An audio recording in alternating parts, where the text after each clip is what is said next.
and stuff like that. Hey, everybody. No, we can finish our conversation. So no, like you're saying that basically, you want to adjust the elevation of the mic.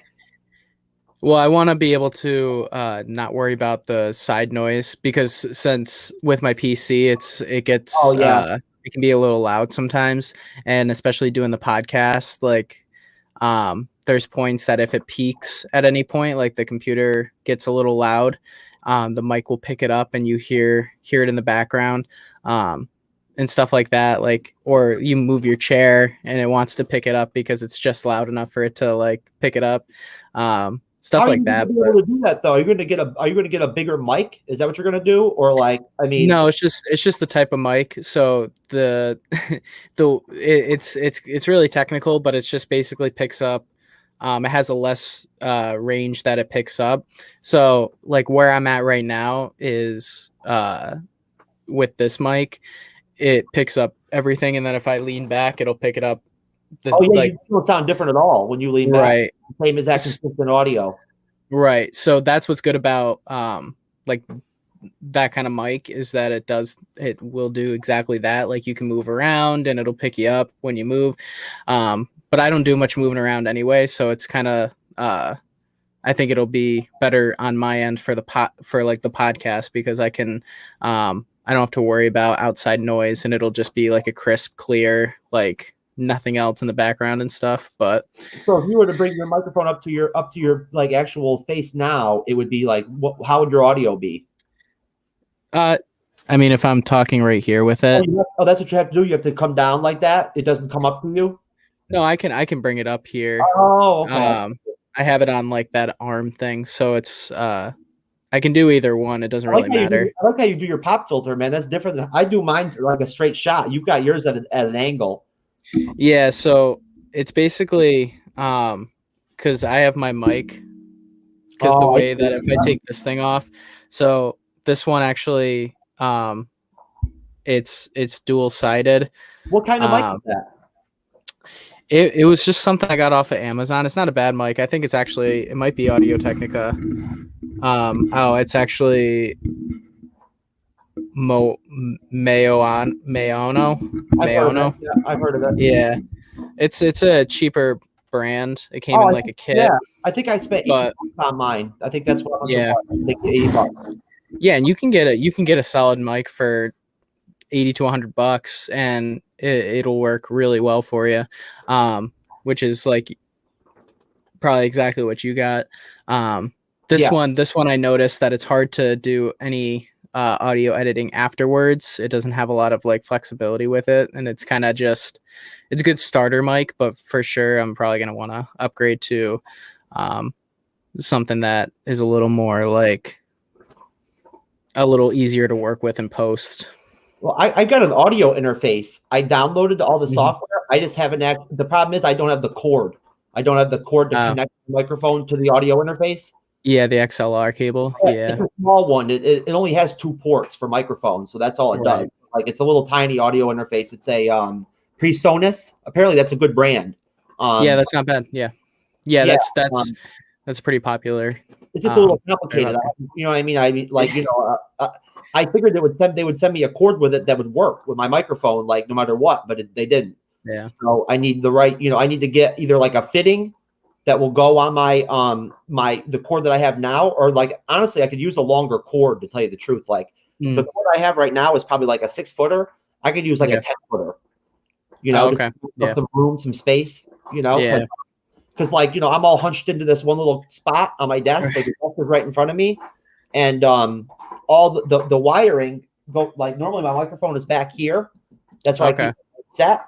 So then at that point the line like sticks right up in the air and everything. Like I have to like step over it and everything, and Yeah, if you send me a picture of what you have to get, I will.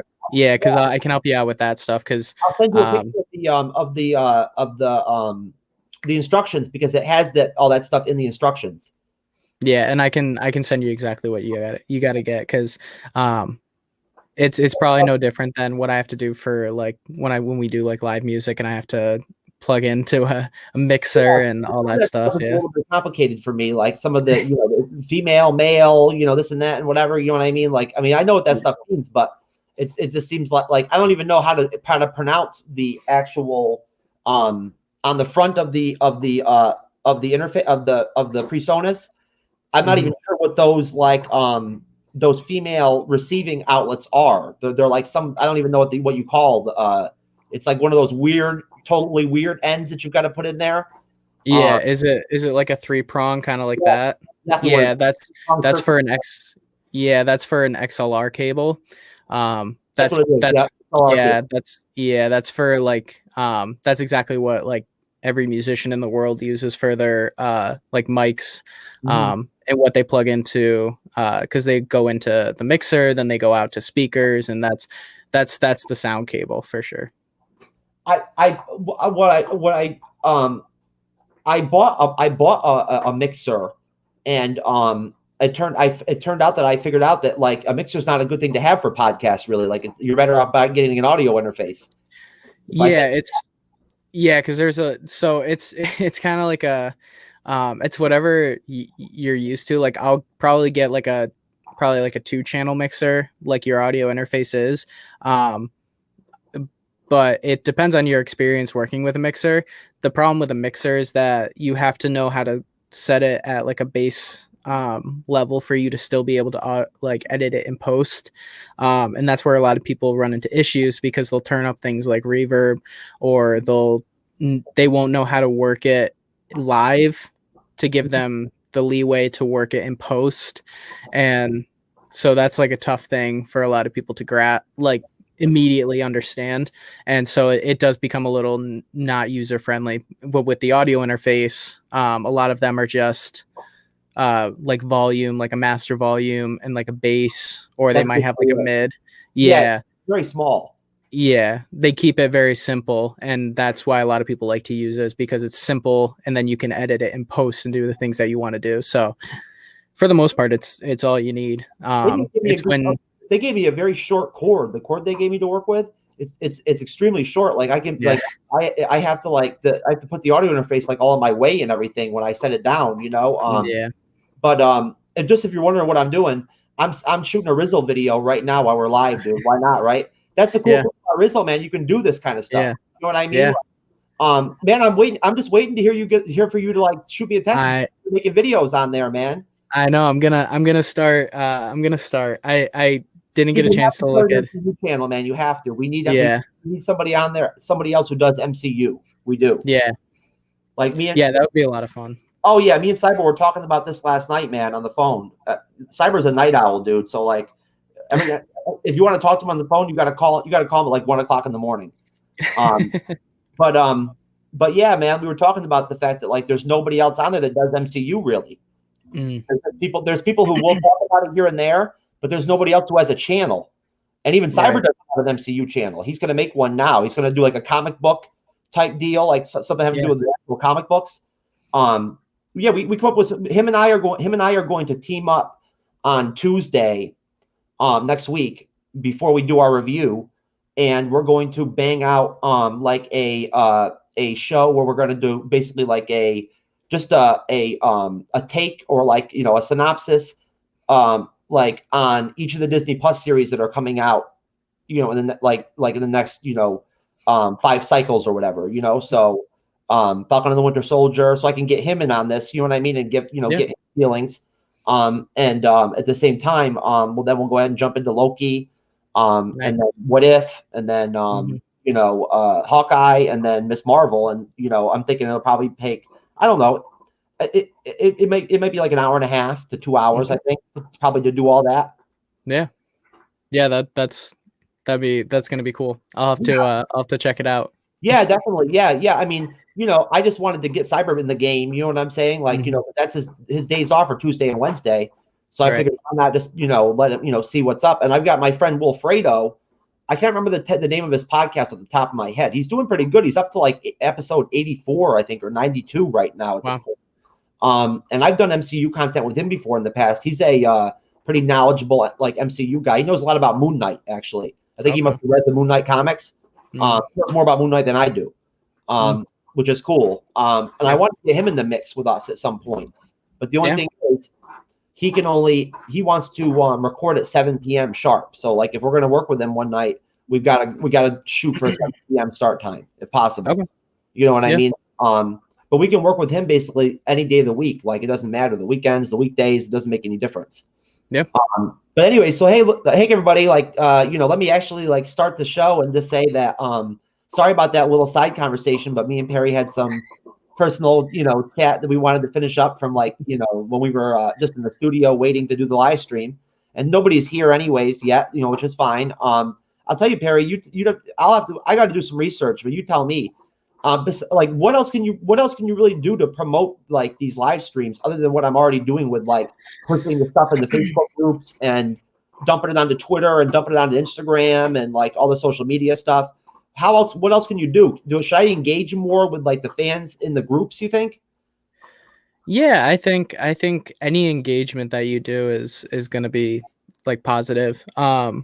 It never hurts to do those things. I started doing it today for the first time, but just like an hour ago, hour and a half ago, a little bit. I didn't have much time, but I went into the groups and just started to kind of like, drop like a copy and pasted, advertisement, in text, or like, in type, like for what's going on tonight with us and everything. Yeah. I dropped it in some of the like the Falcon and the Winter Soldier posts in the comment section. Mm-hmm. I think that's a pretty cool idea. It's like the same concept of what you do on Twitter, right? Where like, if you find a popular Twitter person, you just throw your content right into their like, comment section. I've been told to do that in the past. Yeah, because you never know who's scrolling through and is like, oh, I'll check that out. I think and like I said, we can like I've said before, once my schedule is a little less hectic, we will be able to like kind of like both be able to do stuff where I can create some graphics too, and like I can do the graphics in like a promo video or something short, stuff like that like just to help like continue to catch people's eye a little bit, because that's like the biggest thing is you have to like, if it doesn't catch the person's eye, it's kind of like it gets lost, just like anything else. So continuing to work on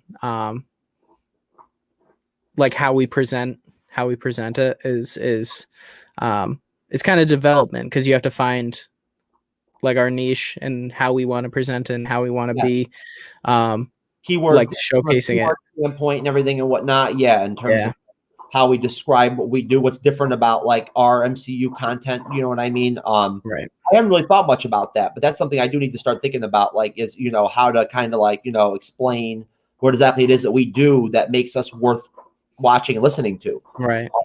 One thing I'm definitely going to start looking into deeply is I don't totally understand the process of how the thumbnail works for like the YouTube YouTube off these live streams. Like, when this goes on to YouTube live, and then you end up with the with the video for people to watch afterwards.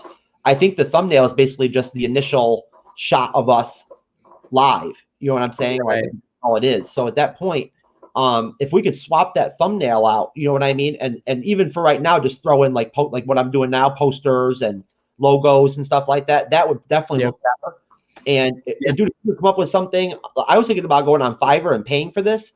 But if down the road you've got time to put together like a just like a 10-second intro that's digital graphics that we can use to kind of just set up the show, that would be freaking awesome, bro. Yeah, 100% I can do that. It's something I gotta like creating a video graphic is obviously a little bit tougher, and I can definitely, but I have the capability of doing it.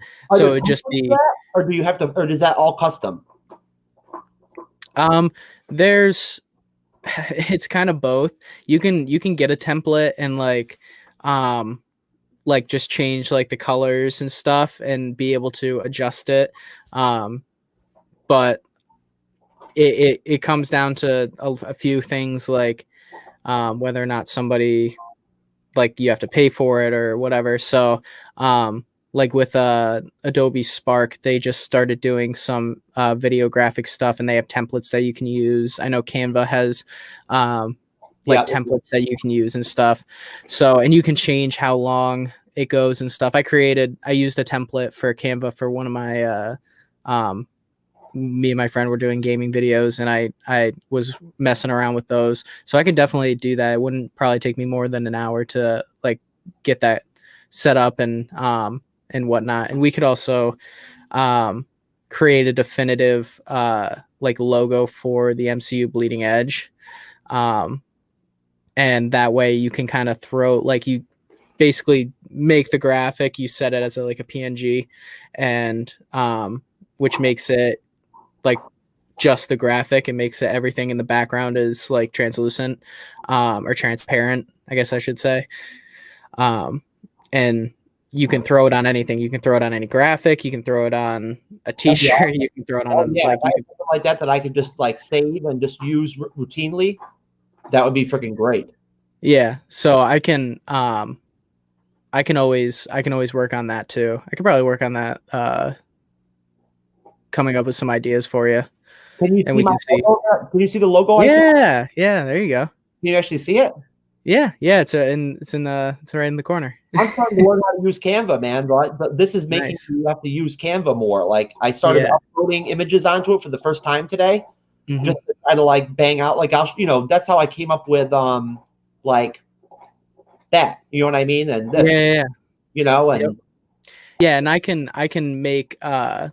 I can make stuff that like it to make it like more like pop, like make it more of that that style, because we'll get this looking. We'll get this looking real mint. Well, dude, I mean, honestly, like I can't even figure out how to use OBS. Like I can't even figure out how to get the webcam to work on it. So at that point, I definitely cannot handle trying to tangle with coming up with my own video graphic, intro or whatever on my own. Dude, are you kidding me? I could work on it for a year and I still wouldn't be able to do a decent one. Yeah, and even if like when we get rolling with this, and like I said, when like my classes end and all that stuff, like we could always have it so like I can host the live stream and I can use my stream deck until we get like you set up with that. So I can make the transitions, I can pull up the graphics, like shit like that, so that we can make it so like we have like the waiting screen like you just had, and make that kind of like little more like it moves a little bit, the graphic is there to pop, all that stuff. And then we can have like a countdown or something like people do on Twitch, and like all that stuff. Most definitely. I'm playing around with my different angles because I have so many webcams going on right now at the same time. I've got 4 connected, so like I've got to have these things. I've got to have a bunch of these things because these MacBook Pros, all they have is 2 C-style slots. That's all they have to connect everything. So at that point, it's a bit like the biggest, extension, pieces or whatever you want to call them, or accessories that I could come up with, that I could plug into those 2 C-style ports, so I could have access to more HDMI ports and memory, be able to stick memory cards in there and stuff like that, and they're pretty useful. Yeah, it took me a while that I needed that stuff. I just had to like in the fall I had to get a USB. I had to get an additional like whole section, like it comes with like 6 on that I can plug right into my motherboard on my PC. That so it USBs are like a gold mine. When you have enough, it's perfect. But no computer comes with enough. I've got 2 in each one of these things, and then I've got like I've got 1 HDMI in each one, and then I've got what do you call it? USBs. I've got 4 USB ports. And then there's another C-style port on one of these, and and it takes the 2 different types of like SD cards or whatever, the little tiny ones, and then the big ones, the chip ones. I hate those little things. But so anyways, listen, everybody. Obviously, this is part 2 of the Falcon and the Winter Soldier preview with me and Perry Ramsey. the host of the Off Topic podcast. He's a special guest host on my YouTube channel and on my podcast that is also, titled The MCU's Bleeding Edge. If you like podcasts and you're really not a huge video fan and don't like the live streams that much, then feel free to just check out the podcast. It's on any platform that you can look, you look for distribution wise. Same thing with Perry's podcast. Perry, do you want to just say hello and everything and whatnot? And yeah, sure. For those of you who have not seen these videos before, I'm Perry, and I host a podcast called Off Topic. I'm in a hiatus right now because things got really busy. But when I started back up, basically what it is it's just a discussion based podcast. So I have a guest on, a new guest every week, or every episode. Usually it's every week, and we basically just talk about what that person does. It's usually somebody that I either have some sort of understanding of or no understanding of what they do, and we discuss it. I learn a lot. We have some good conversations, and it's a lot of fun. I have, I think, 11 episodes there now, and they all run from either 40 minutes to an hour and 40 minutes, depending on who the guest is and stuff like that. So there's a good amount of content to go watch right now, and go check it out, subscribe, tell me what you think, all that stuff, review. So it's a good time, and I'm glad I get to be a part of this in the meantime while I wait for that to start up, and continue to be on that even when that starts, because that's doesn't really have much to do with the MCU. So it's nice to be able to talk Marvel stuff right now. Well, I couldn't be happier that you're here and that you are filling the role that you're filling in terms of being a special guest host. I hope that, you understand that, there was multiple reasons why I wanted you to have that title. One of them being the fact that, if you are, to take any of your personal time to try to promote the channel and whatnot, or the podcast, I want you to feel like you're more connected to it than just like a guest, Yeah. And I really do feel like, especially when we work together, as a pair, it's a 50-50 thing. You're welcome to do what you want to do during the course of the show. I don't consider myself as even really taking the lead. I mean, I am and I'm not, because, I feel like you feel like, you're very open and willing to just jump in if you need to. When I'm wrong about something, or you've got a better idea about something that I do, I think you handled that question from last night better than I did, because the more I thought about it over time, I had more to say about it and whatnot than I kind of did right there off the cuff. Whereas, you were very much this is a good question. You know what I mean? I didn't mean to come off at all with that guy like I was poo-pooing his question. I just, come on. It's very, I'm not trying to say that it was an emotional thing, but I find it hard to believe that, I don't know how anybody could watch the Falcon and the Soldier trailers and not be pumped to watch it. Yeah. Obviously,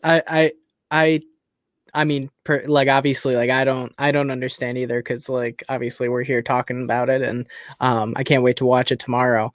But yeah, he seemed like he was very he kind of already had his opinion about whether or not he was going to watch it, and just kind of wanted to. He said Black Widow is the first film that he's going to have seen in theaters, right? So that means he's never seen an MCU film in theater before. Oh no, he said that was the first one he wasn't going to go see. Oh, he wasn't going to go see. Oh, yeah. Oh, so he's so down on the whole Black Widow project, he's not even going to catch it in theaters. Yeah, because he said we already know what happened. He didn't feel like we need more of a story to it. Appreciate get us getting a background for her and everything like that and whatnot. And one thing I will say about that whole topic is that if it was up to me, I would have rather I don't want to say I would rather, because I would still want Black Widow to have her own solo film. I would. I'm not sure if they're going to make it into a trilogy or not. I don't have a clear cut answer. I mean, I've heard that it might be a trilogy, and then I've heard it might not. Yeah. I think it, because the big theory is that somebody else comes out of that looking like they're going to be the next Black Widow. Oh, yeah, that would geez, I haven't thought about it in a while. Right. Oh yeah, but definitely no. That's I've heard that too, of course. And she's she's going to be in Hawkeye, right? Right. Yep. So that's probably where the notion that this could be a trilogy is that that yeah, I get it. That person takes the helm and then it's the new Black Widow and she gets her trilogy kind of thing. And this movie is more for like Scarlett Johansson passing the torch and giving her like the spotlight that she has definitely earned and stuff. Yelena Belova, that's her name. I just remembered it. Yep. Okay. Yelena Belova. Yeah, I think she's going to be awesome in Hawkeye. I can't wait to see what she does in Hawkeye. Yeah. The rumor I heard was that when she's in Hawkeye, she's going to have some kind of suit that's similar to like Hawkeye's suit from Infinity War, from an Endgame. Oh, cool. Like with the hood and everything and whatnot. Yeah. And what I'm trying to think of, I'm having like a brain fart right now. I can't think of what persona that is for Hawkeye when he has that costume. He's got like another name, Ronin. Ronin, yeah. That's what it is. Yeah, Ronin. Dude, I love that part of Endgame, man. That really, that was awesome, dude. I have that I used that. I worked for Halloween that year. At a party. Nice. I was Ronin, dude. I still got it. I'm gonna use it again, man. Why not? Did you grow did you shave the sides of your head and do the I didn't go all out like that, man. I don't think I would look as good as he looked like that, to be honest with you. I mean, with my hair, dude, I don't think I have curly hair. I don't have straight hair like Jeremy Renner. I mean, yeah. So like that, I would just look stupid. Unless I do like a on top of my head, like with it or something like that. Yeah, you have to have a really full head of hair to pull that off. And he would look stupid. Yeah, like he pulled it off. I think on anybody else, it would have. The only other person that I think that could have pulled that off was Hemsworth. I think if Thor had that haircut too, he would look badass. But some people still he looked stupid, Jeremy Renner. So there were some people. There were a handful of people who still thought that his haircut was dumb. Yeah, I see. Like it, I wouldn't get that haircut, but I don't think it was. Like it didn't like throw me off when I saw it. The role, I thought, I mean, because he was like, I mean, they didn't really get into it very deeply in the movie, but in the comics, it's a big deal that he becomes Ronin. It's like a whole major thing. So like, at that point, it makes sense, like, that they would give him the haircut because it goes with the him becoming a different kind of character. We didn't get into that. But the last thing I just wanted to say before we actually get into this preview is just that I would have loved it if they would have done a Secret Avengers film with Falcon and Black Widow and Captain America during that time where they were on the run with Nick Fury, like, as like the leader or whatever, giving them like their tasks and like their orders and stuff like that and whatnot. And like that would have been awesome, dude. They had the Secret Avengers in the comics. And Hawkeye was on it, and there were a couple of cool characters that were on it. But I would love to have seen that. Tell me that wouldn't have been a fun movie. That would have been a lot of fun, yeah. Because like we talked about in the last podcast / live stream, that scene in Infinity War where those three come in and they take on the children of Thanos, they kicked ass. It was awesome. Yeah. That's. And you kind of think about it, you're like wondering, like, well, what have they been doing? Like, has it been productive? Like, what did they find out? Like, why? What are they getting into? Right. Yeah. So, I mean, that would be one of those things where it'd be at this point, it's kind of moot. Yeah, it's kind of moved past its purpose a little bit, but it definitely would have been cool to maybe get like even just like a short, like 3-part series or something, or a 4-part series. Anything, man, it would have been great just to tell us what they were doing, because they obviously were like, there were reasons why they went Secret Avengers and shit. Like they were actually doing missions and stuff like that. You know what I mean? That what I always wonder is where were they parking their freaking plane? Like if they were hotels and stuff like that, right? Like where did they park the freaking jet? Like it's the minute details that we just like we don't think about those things, Jeffrey. No. They put the jet. that thing's big. Like, it looks very futuristic and everything. Like, I mean, anyways, all right. So as far as this Falcon and the Winter Soldier Part 2 preview goes, we are going to go ahead and do some trailer reactions. We've got 2 or 3 different trailers. I mean, there's been 4 or 5 different trailers that have come out for Falcon and the Winter Soldier at this point. Yeah.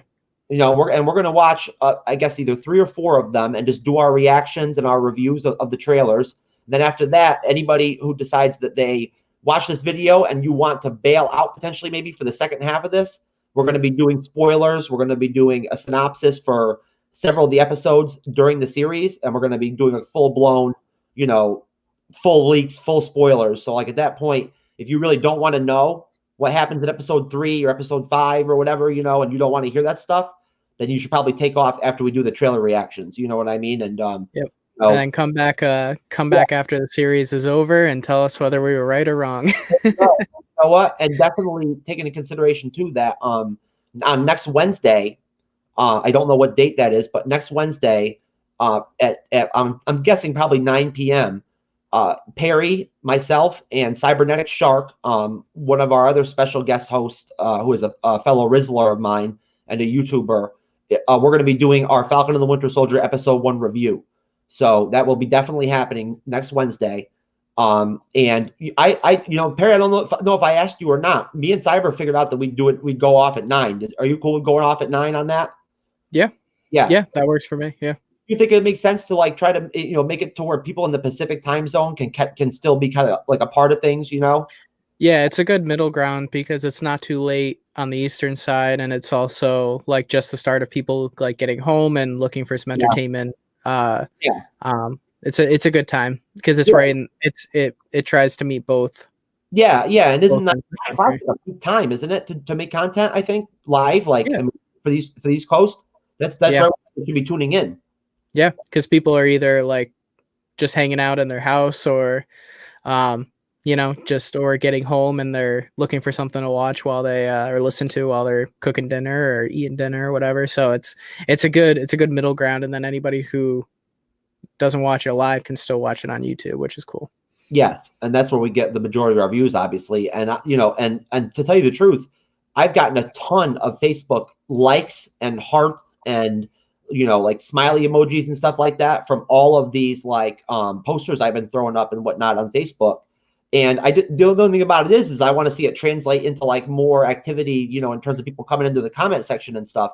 And you know, at that point, I'm even getting to the point where I'm doing individual engagement with some of these people, like, you know, on Facebook and stuff like that. But I guess that's part of the grind, right? I mean, so okay, so I mean, let's go ahead and just throw this first trailer up and get this thing shaking and get this started. All right, which one are we going to do first? I think we watched this one last time, although I'd love to watch it again anyways, but let's see here. That's the same one. All right, here we go. Oh, wait, that's...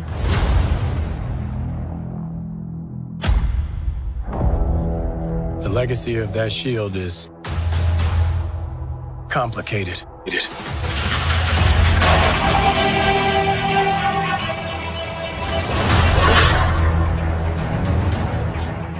The world.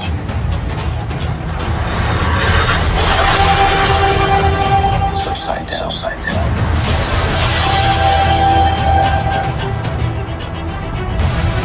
People need something to get behind.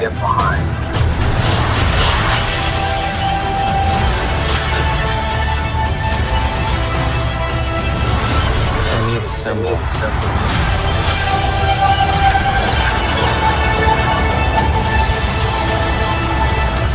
What's our plan?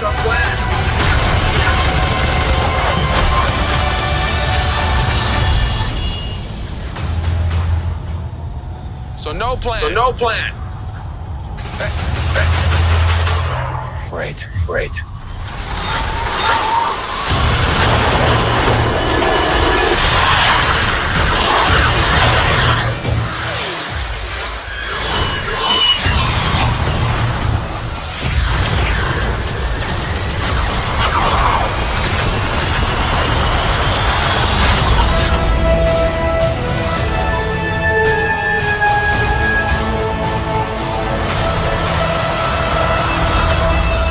on in that cyborg brain of yours? You don't want to know. Oh yeah, I can see it working. Gears turning. Oh, they're malfunctioning. They're on fire.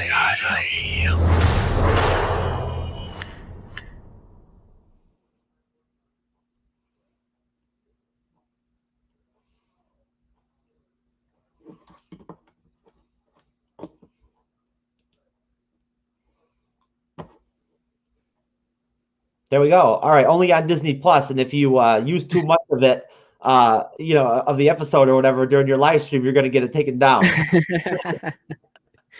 Oh, also just a quick note. When we play the video, just make sure your mic is muted. There was like some echoing. Yeah. I'm sorry about that.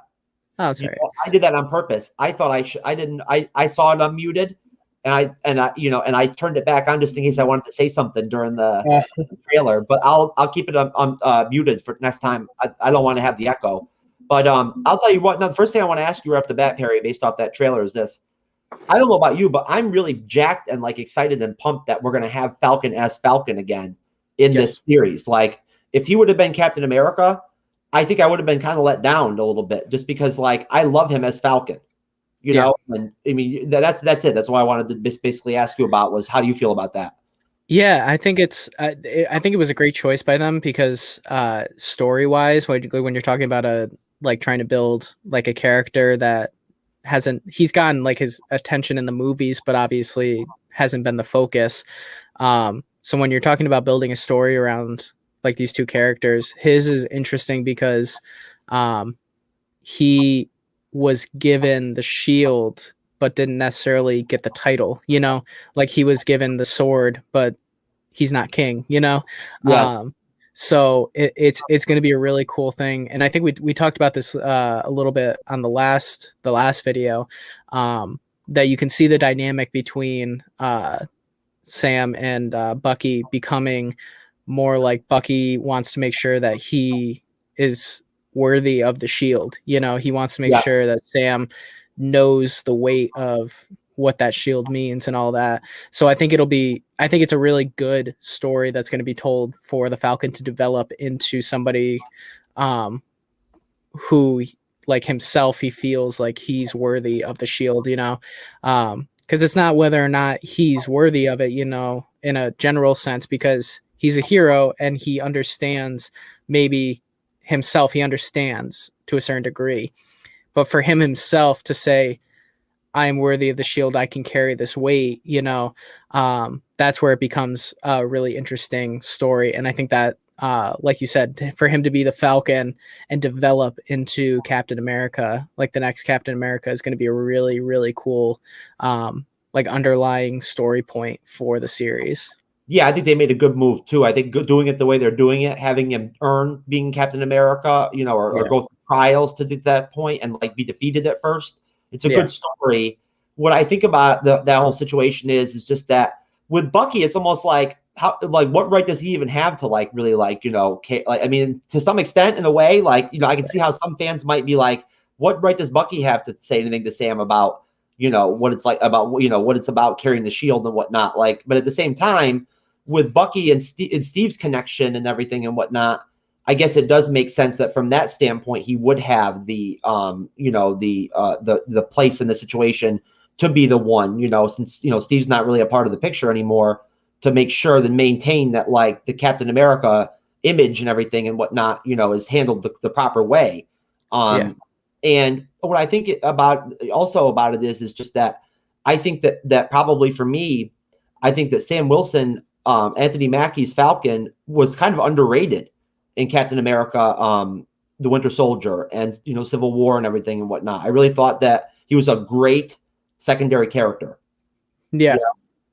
He had a lot to bring to the table in terms of like just bringing a different energy that I think played well with Captain America. You know, Falcon is obviously, and he's obviously like, he likes to play the jokes, he likes to keep it lighthearted, and Bucky and like Steve are obviously like the more like they grew up during World War II and things were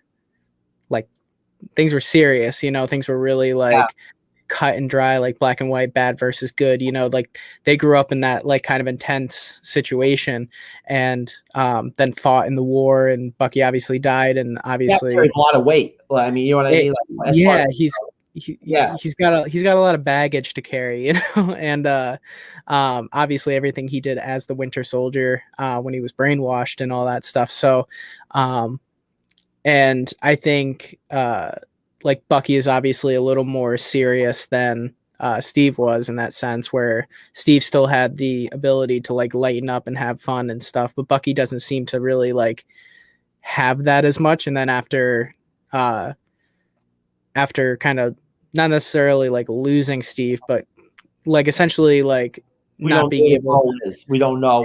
They have not, you know, I heard today that Chris Evans is not coming back at all. Yeah. You know, so yeah. And to be honest, like I hope they don't bring back characters after they die. Because people have said this for a while, that it, like, nobody ever dies in comics and nobody ever dies in comic book movies and stuff. And it's kind of, it takes away the weight of the sacrifice. It takes away the weight of the death and stuff. And that's not a new take or anything, but no. I think the core MCU fans, and like especially the comic book fans too, are really like on board with that, to where they don't want to see, like, you know, like they really don't want to see, you know, Robert Downey Jr. come back as Tony Stark. Now, if he comes back as an AI or something in, like, you know, what's in Ironheart, you know what I mean, or something like that. That's the name of the Disney Plus show they're going to have, right? You know, at that point I can handle that. You know what I mean? Like, you know, that could work. But like, you know, I'd like to see Gwyneth Paltrow come back too. God bless you. Yep. If we're going to bring Tony Stark back, even as an AI, I'd like to see Pepper Potts pop up just for some reason. It'd be nice. You know what I mean? Yeah, like, and have her kind of hand the mantle off, you know, like have her do it in his honor, you know. He's such a big fixture of the Iron Man universe, you know, like, and his movies and stuff like that and whatnot. You know, she became such a loved part of the MCU. And I mean, when she in Endgame, when she popped up in her I forget what they call that armor that she was in, but isn't it like Rescue or something? Yeah, Rescue. Yeah, when she came in as Rescue, she got some of the loudest reaction at theaters than like anybody did, other than Spider-Man, when the portal scene happened. Yeah.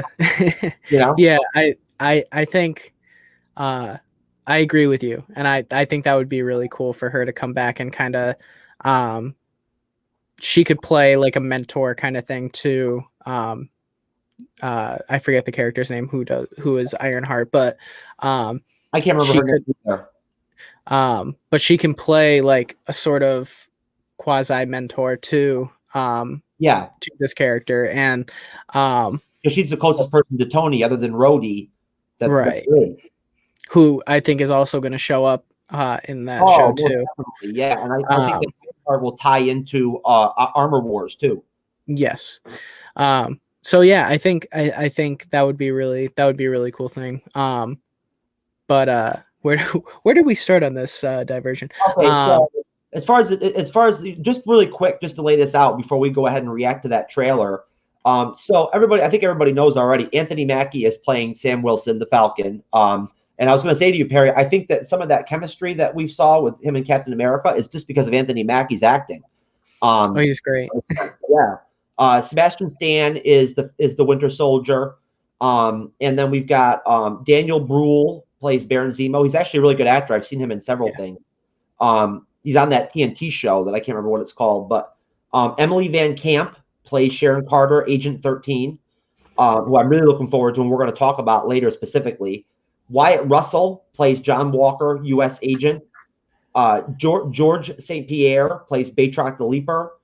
Don Cheadle, Rhodey, War Machine, is in the series as a cameo role, like a supportive role. I don't think it'll be War Machine. It'll just be Rhodey.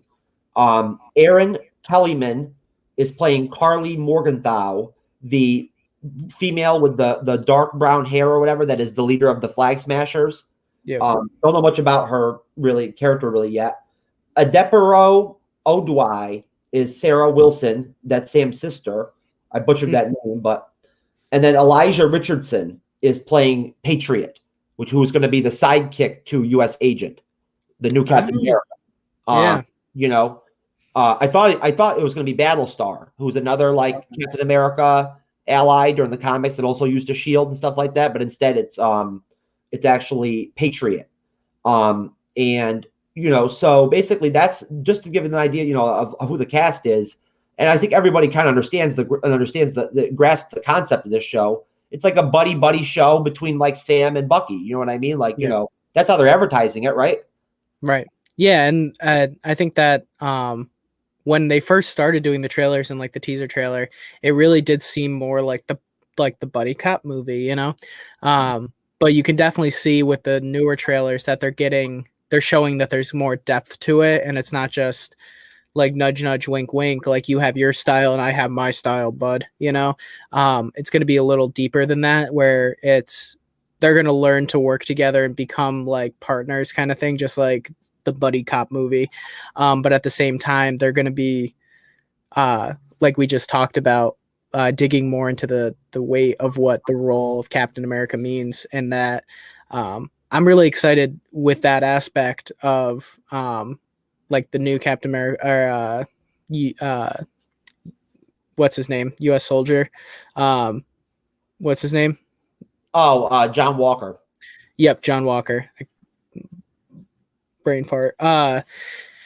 See how he develops, because in the comics, and correct me if I'm wrong, he is not as morally no, not straight. Like, you know, he's not as morally like forward as Steve Rogers was. He just follows orders. He's exactly it. Yeah, that's when we get into the synopsis. That's we're going to talk about his character a little bit in the synopsis. But basically, he has like really bad PTSD in the series. I'll say that flat out. Like that's part of his deal, and he does follow his orders to the T, no matter what, and like even beyond like what he's supposed to. He's very violent and like very like sadistic at times. You know what I'm saying? And, you know, there's been rumors that I don't believe this is true. I think it's just going to be who he is personally that he makes him, you know, the way he is. But there's been rumors that potentially maybe when Thunderbolt Ross hooks up with him and recruits him and maybe like that gives him the super soldier serum or whatever, that maybe like there's some kind of mind control or some kind of, you know, like something like that. You know, whether that's true or not, I don't know. Yeah, I don't know if they'll try to get it that complicated, you know. Yeah, that's where it becomes a little convoluted in a lot of things, and a lot of things to answer. And like I can understand if they start going the route of like what they did with the Winter Soldier, but then it's gonna kind of feel like it's like a rehash of that, when it can just be simple. And I don't think they're gonna try to overcomplicate that unless they know how to do it. Unless they can figure they can do it really well. I mean, there's already going to be a lot of characters in this series. Well, we know that for a fact. Right. It's been, you know, heavily rumored and everything and leaked that there's going to be tons of characters in the series, like from episode to episode. Yeah. So it would be a little unnecessary to add that element to it. The only thing that I can think of that the reason why they would add that is if they wanted to add like an element to Bucky's character, like seeing himself in him, seeing himself in John Walker, and trying to save that character and like kind of make him realize what's going on rather than him just playing like John Walker just being like an evil guy, you know? Yeah, no, you're right. That would play out at that point if they did do that. Now, you know, I'm not sure about this yet, but I know for a fact, and you know, basically for a fact that I believe the connection between the Black Widow film and this series is the super soldier serum. And at that point, even though I haven't really heard rumors that are like, you know, kind of off and on about it. I do believe that maybe it'll be the Flag Smashers that are like the people who have some kind of like new super soldier serum or whatever that they're experimenting on or whatever, because they're obviously enhanced. Yeah. Like the leader there is enhanced because she takes out Bucky on that truck and beats his ass there or whatever. And like that would work. That wouldn't happen if she was just normal, like a whatever person or whatever. Bucky's enhanced. I think we forget that sometimes. We haven't really seen him do hand-to-hand combat in a while. In Infinity War and Endgame, he just shot his machine gun the whole time. Right. Yeah, we didn't get to see the arm really in action or him doing anything too badass. So it'll be cool to see that in action. But yeah, they're definitely something else going on, and we definitely are, I think, on the right track saying that it's going to be the super soldier serum. Yeah, there's something there where there is going to be a connection with Bucky, where like they're going to pursue. They're not only going to be pursuing the flag smashers because they want to get some kind of weapon or whatever, because Zemo is like kind of like from the outside in running them. You know what I mean? Like, and that's not from leaks. That's just from my assumptions on the fact that I think he will be the ultimate. He's got to be the ultimate villain in the show, really. Why else would they bring him in? So at that point, I believe there will be a connection where I think that from a Bucky standpoint, because of what he went through with the super soldier serum and like the brainwashing and everything and whatnot, he's gonna like he's personally gonna be like wanting to go after these people that are experimenting with the super soldier serum. That I wouldn't be surprised if that was like the main part of it and not just an underlying part of it.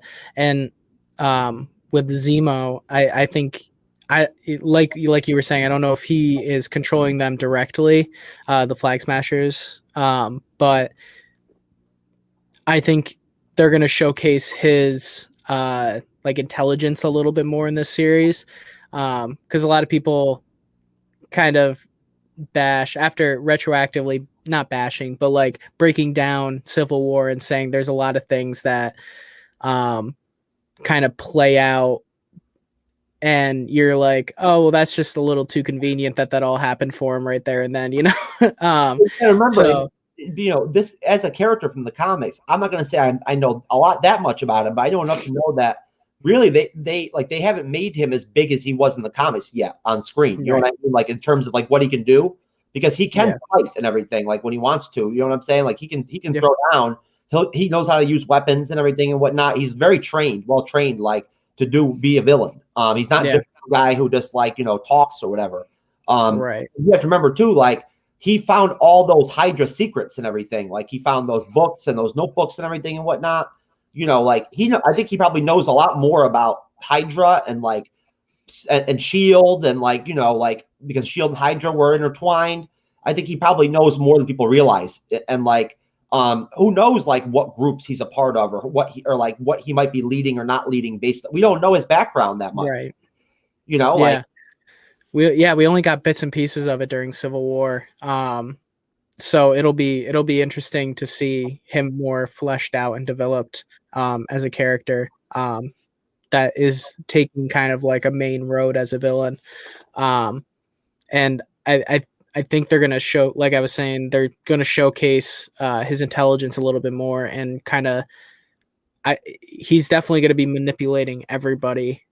And that's going to kind of be the overarching theme is that he's manipulating everybody, not necessarily controlling like the Flag Smashers, but he's using their motivations to his advantage, and maybe a smoke screen or like just to like divert the attention of like Sam and Bucky, you know what I mean, when there's a bigger threat than like that, I think that basically in that scene in the trailer where they're on top of that truck fighting, what is going on there? Is there a helicopter there and there's somebody like trying to climb down from the helicopter onto the truck? Yeah, that's it. It definitely seems like it that there's multiple angles going on with where they're coming from and what they're doing. I don't know if they were driving the trucks and I wonder why they're fighting on the top of a truck anyway. Interesting. Like I can't think of anything off the top of my head why that would be happening. Yeah, the only thing I can think of is if we're going down the route of the super soldier serum, that they have it with them and they're transporting it or something. Just like Avengers 2, where they have or like Avengers 1 where they have the lab in the truck, right? Everything. I think definitely that was interesting. What I really like, I'm interested in seeing what the chemistry is going to be like when Zemo's working with Sam and Bucky. That's going to be very interesting to see, just because it'll be interesting to see how Zemo acts with them and everything, and what he's like, what his disposition's like with them. Yeah. You know, like, when he's supposedly being a good guy, kind of, or whatever. Right. But yeah, as far as the trailer goes, realistically, I mean, I really enjoyed the chemistry between Bucky and Sam. Of course, like that's the main staple of the show. But that was the first trailer right there, I think, basically, or the second one. It doesn't really show that much, but that scene where the plan scene is awesome. I think that's really funny and like cool. It really is. You know? I mean, you tell me, Perry, isn't that like that's one of my favorite scenes from all the trailers? Yeah, and I'm glad they showed like the full scene beforehand, like a couple of days ago, or over the weekend. They showed the full scene, and kind of showed what more was going on there, which fleshed out a little bit more about the relationship between Sam and Bucky and where they're at, and it still has like that lightheartedness to it.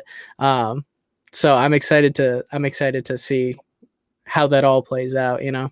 Oh, most definitely. Let's throw another trailer up and keep on moving down the road here. Let's see.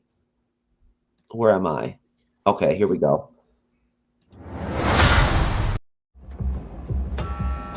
One minute to drop off, Sam.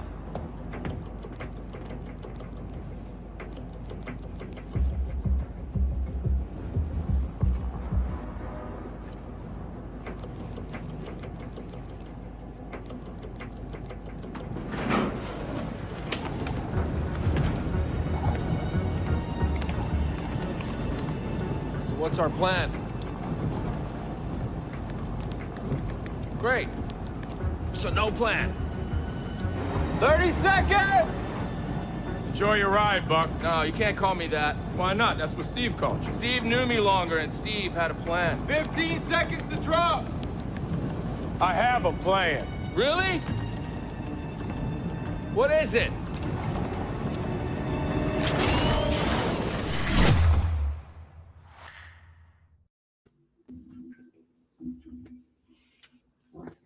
That was pretty quick.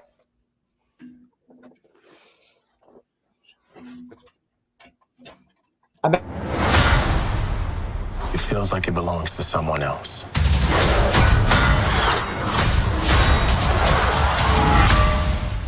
That shield represents a lot of things to a lot of people.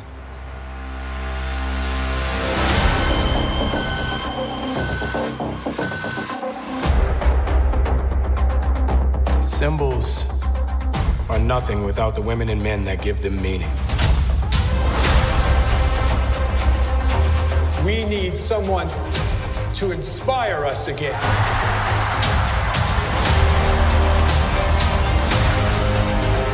The world's more complicated now. We're never gonna stop.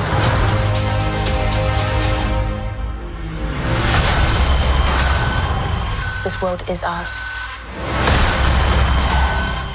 There's no going back. It doesn't have to be a war. It already is.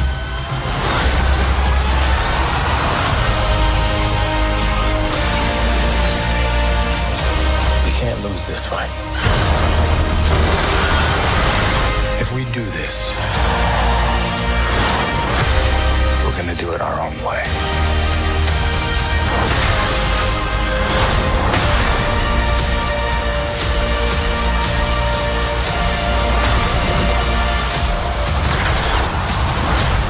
So we're partners, co-workers. Not necessarily a team. No.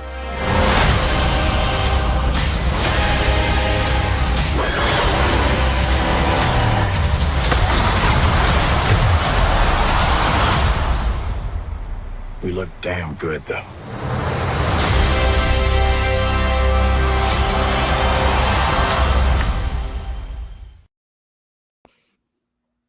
Oh man, I love those aerial scenes with Falcon. I really do. Yeah. I knew that there was going to be a lot, that they were going to be going to a lot of different places, a lot of different like geographical spots, you know, across the world, like during the course of the series. But I don't know where they are in that mountain range.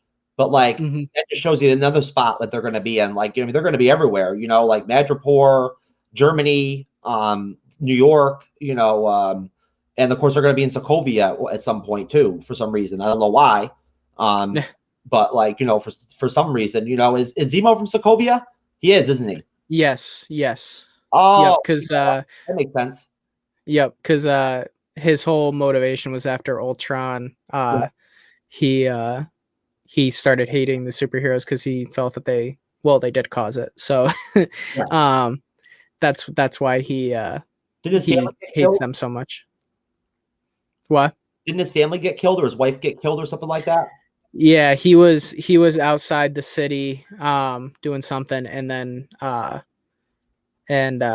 while he was outside the city got lifted, and when it came down, it crushed the building that his family lived in.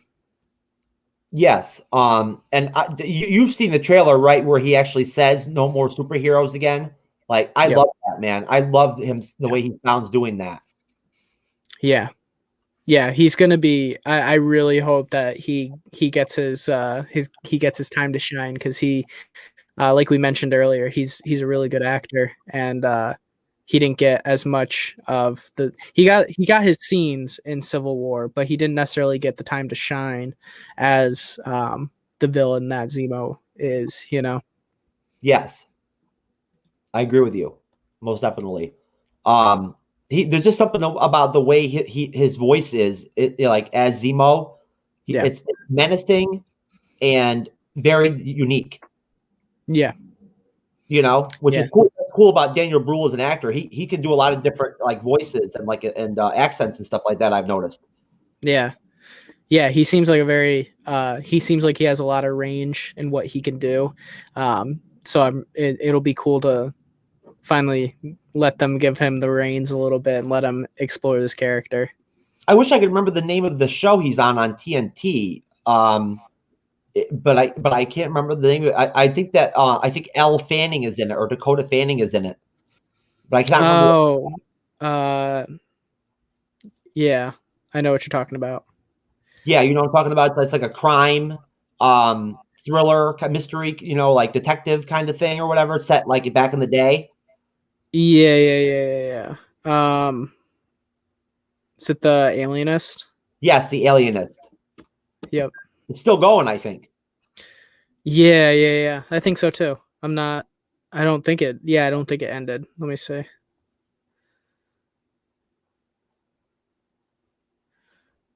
Yeah, I think it's still going. Yeah. So from that trailer, what I really thought was interesting, me personally, what piqued my my thoughts, obviously, was that one scene where you see Falcon like swoop, like almost underneath the truck and behind it. That was cool from a production standpoint. But like the woman that we see with the red hair, she's not the same woman as that Morgenthau or whatever, Emily Morgenthau or whatever chick, the leader of the Flag Smashers. That's a different chick. I don't know. Mm-hmm. She's an ally to Sam and Bucky. You know what I mean? Like I don't really. They show a couple different characters right there in that part of the trailer where I don't know who those people are. I can't tell if they're bad guys or good guys. You know? Yeah. I mean, you got to figure Sam and Bucky are going to have some allies during the show. Like in the one trailer the other day, Sam mentions Red Wing. In the comics, Red Wing is his bird. It's like his pet bird, you know what I mean, or whatever. But I guess it's going to be a character now. Yeah, well, they had Red Wing was his, like they turned it into a machine. Like he was using it because he used it in Civil War to look at. Yeah. Okay. So what's he talking about then in the trailer when he says, "I want to talk to Red Wing or whatever"? Like, what is that? I don't understand. So I think what he specifically says, I think, is what is I want to check out what Red Wing found. Okay. So I think he means like Red Wing just like he sent it out for surveillance and it came back and yeah. That makes sense. You're right. I didn't realize they called that Red Wing in Civil War. I love that. Yeah. It was really cool that he had that. But it's very interesting because like I want to say that one female voice that you hear that says there already is a war, like I think that must be the leader of the Flag Smashers, with the accent, maybe like Irish or like Scottish or something like yeah, that. Yeah. It's I think it's got to be Irish or Scottish. Yeah. Sure. Yeah, most definitely. What do you think of what's your take? What did you think about the trailer, and like what is your take on the Flag Smashers? I think the Flag Smashers are like, I think you said it before, they're like the smoke screen. I think they're playing a part of the immediate threat, but not the end threat, I think they've found a vacuum where they have they found a way to get super soldier serum, and now they're off to do radical things with it,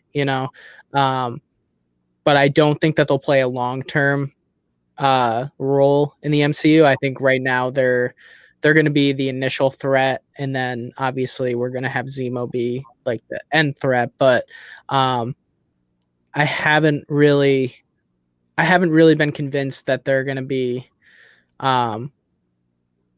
they're not going to be terribly like hindering to Falcon and Winter Soldier. I think they're going to be like an immediate, like, what are they doing? Who are they? Like, kind of thing. And then as they're advanced, they're enhanced. You know what I mean? So like that's harder to fight them. Right. Yeah, they're gonna act as the immediate like immediate, like distraction. Yeah, because I think like with my theory before that Zemo's kind of like puppet master manipulating them. I think that's the role that they're gonna play. And I there's so many directions that they can go with that too. That'll be really interesting to see how far they take those characters. That Zemo has like that like the Flag Smashers. Do you think he'll have other characters in the show that like are linked to him? That kind of. Yeah, there could be. I think like we talked about the rumor of like Sharon Carter being like being double agent, and I think you mentioned that in the last episode. Yeah. And that could play a role, and that could be part of it if that ends up being true. But I don't. It all depends on how complicated they kind of want to make his like the story. But it definitely could happen where they he kind of brings in other people and convinces them of this notion that there should be no more superheroes. Yeah, and I think that that's interesting that you actually are considering that double agent deal with Agent 13 as being actually possible, like a tangible thing. Mm-hmm. Maybe when my reaction to it when I heard it initially was like, no way, like, you know what I mean? But like, I guess there is some validity maybe to like the whole theory, you know? Yeah, it's kind of like a 70-30% for me, like 30% that it happens and 70% that it doesn't happen. Yeah, I think it's giving it enough validity where it's like, okay, that could be part of a twist, you know, but also they never really set anything up like that, you know. No. Especially with her insistently helping the heroes in the past, it would feel a little like thrown in there just for shock value effect, like, you know. The fact that she's Peggy Carter's niece, like, you're right. Like, if all people, like, you'd think that she would be like patriotic as hell, you know, and but you know, like it is an interesting like thought, I guess. But I really want, you know, Agent 13 to me in that trailer, we only saw her in that one fight scene. That's all we really saw. In another trailer, we saw her like shooting a gun with Falcon and the Winter Soldier in that scene where they're like having a shootout or whatever. Right. I think that honestly, I really think that they're going to elevate her character in the series, and I think she could end up being a standout character, like maybe not to the level of like Monica Rambeau in WandaVision, but maybe like % of that. You know what I mean? Like she could have that effect on the series, I think. Yeah. Yeah. She could definitely play that kind of secondary character role that like supports the character and develops their own kind of like side part to it. Because Monica Rambeau's whole thing with WandaVision was like a side story that developed into something different, you know? Because by all by all accounts, Monica Rambeau's story was just starting to be told right there and then, even though she wasn't the focus. So in the same way, Sharon Carter's story could begin here as her own character and not just a side character in the movies or like a throwaway character, like in these stories where you need this person to be this role and she just fills it just because people know her, so she can develop her own kind of place in the Marvel universe as this character moving forward, which would be really cool, kind of like with Monica Rambeau. Was she in Captain America Winter Soldier as just a throwaway role, basically? She was. Yeah, she was like exposition. Yeah, she said the things that Steve needed to hear at that point. She was watching him. Right. And so she played the role that she was made to play for that movie. And then she got into Civil War and she played the role that she was supposed to play in that, it's like she's Agent 13, but actually Agent Exposition. So it kind of they didn't really give her much of a chance to shine in Civil War at all. Right. So I hope that they kind of do the same thing that they did with Monica Rambeau and set it up so that she can find her own unique place in the MCU as her own character and not just a character that serves as the push for characters to do other things, Yeah. I mean, we don't know her story really. We don't know her person. We've never really we don't know her personal ambitions or you know what I mean? Like she just kind of is there, like you said, right. And one thing I took from what you were saying about Monica Rambeau and about Agent 13 is you need secondary characters to complete the production, these films and these shows. You have to have them. Right. Look at the situation with Falcon in Captain America Winter Soldier. He played a pivotal secondary role that really kind of balanced the film, just like Black Widow did. And it's really cool how they did Monica's story. How they handled it in WandaVision. Looking back at it now, it's really neat how they kind of made her stand out and everything like that. And episode 3, when they switched the perspective of everything to Sword, and then at that point, they stuck her in the pocket reality for a while too. And then you didn't really know what was going on with her. And then all of a sudden it turns into her getting her powers. Right. That was a lot. Very interesting how that all turned out. But yeah, I mean, it'll be interesting to see. Agent 13 in the comic books is kind of like Black Widow. She has similar abilities. She can she's hand to hand. She uses a staff in the comics that she will separate into 2 batons. And they showed that in the trailer. That's her using the batons, I think, right there. Didn't Black Widow use batons at one point, or was that just on or was that just on advertisements? That was Iron Man 2. She had them. Oh, really? Okay. All right. Yeah, she had, and then there might have been the next movie after that. Maybe in Avengers, she had them with shocks. She had shock. I'm wondering if she actually had that, or if that was just in the poster. No, it was definitely in Avengers that she had the shock because she used it against the Chitauri. Okay. Yeah, and then in the Iron Man 2, I'm almost positive, but I definitely could be just thinking of the trailer.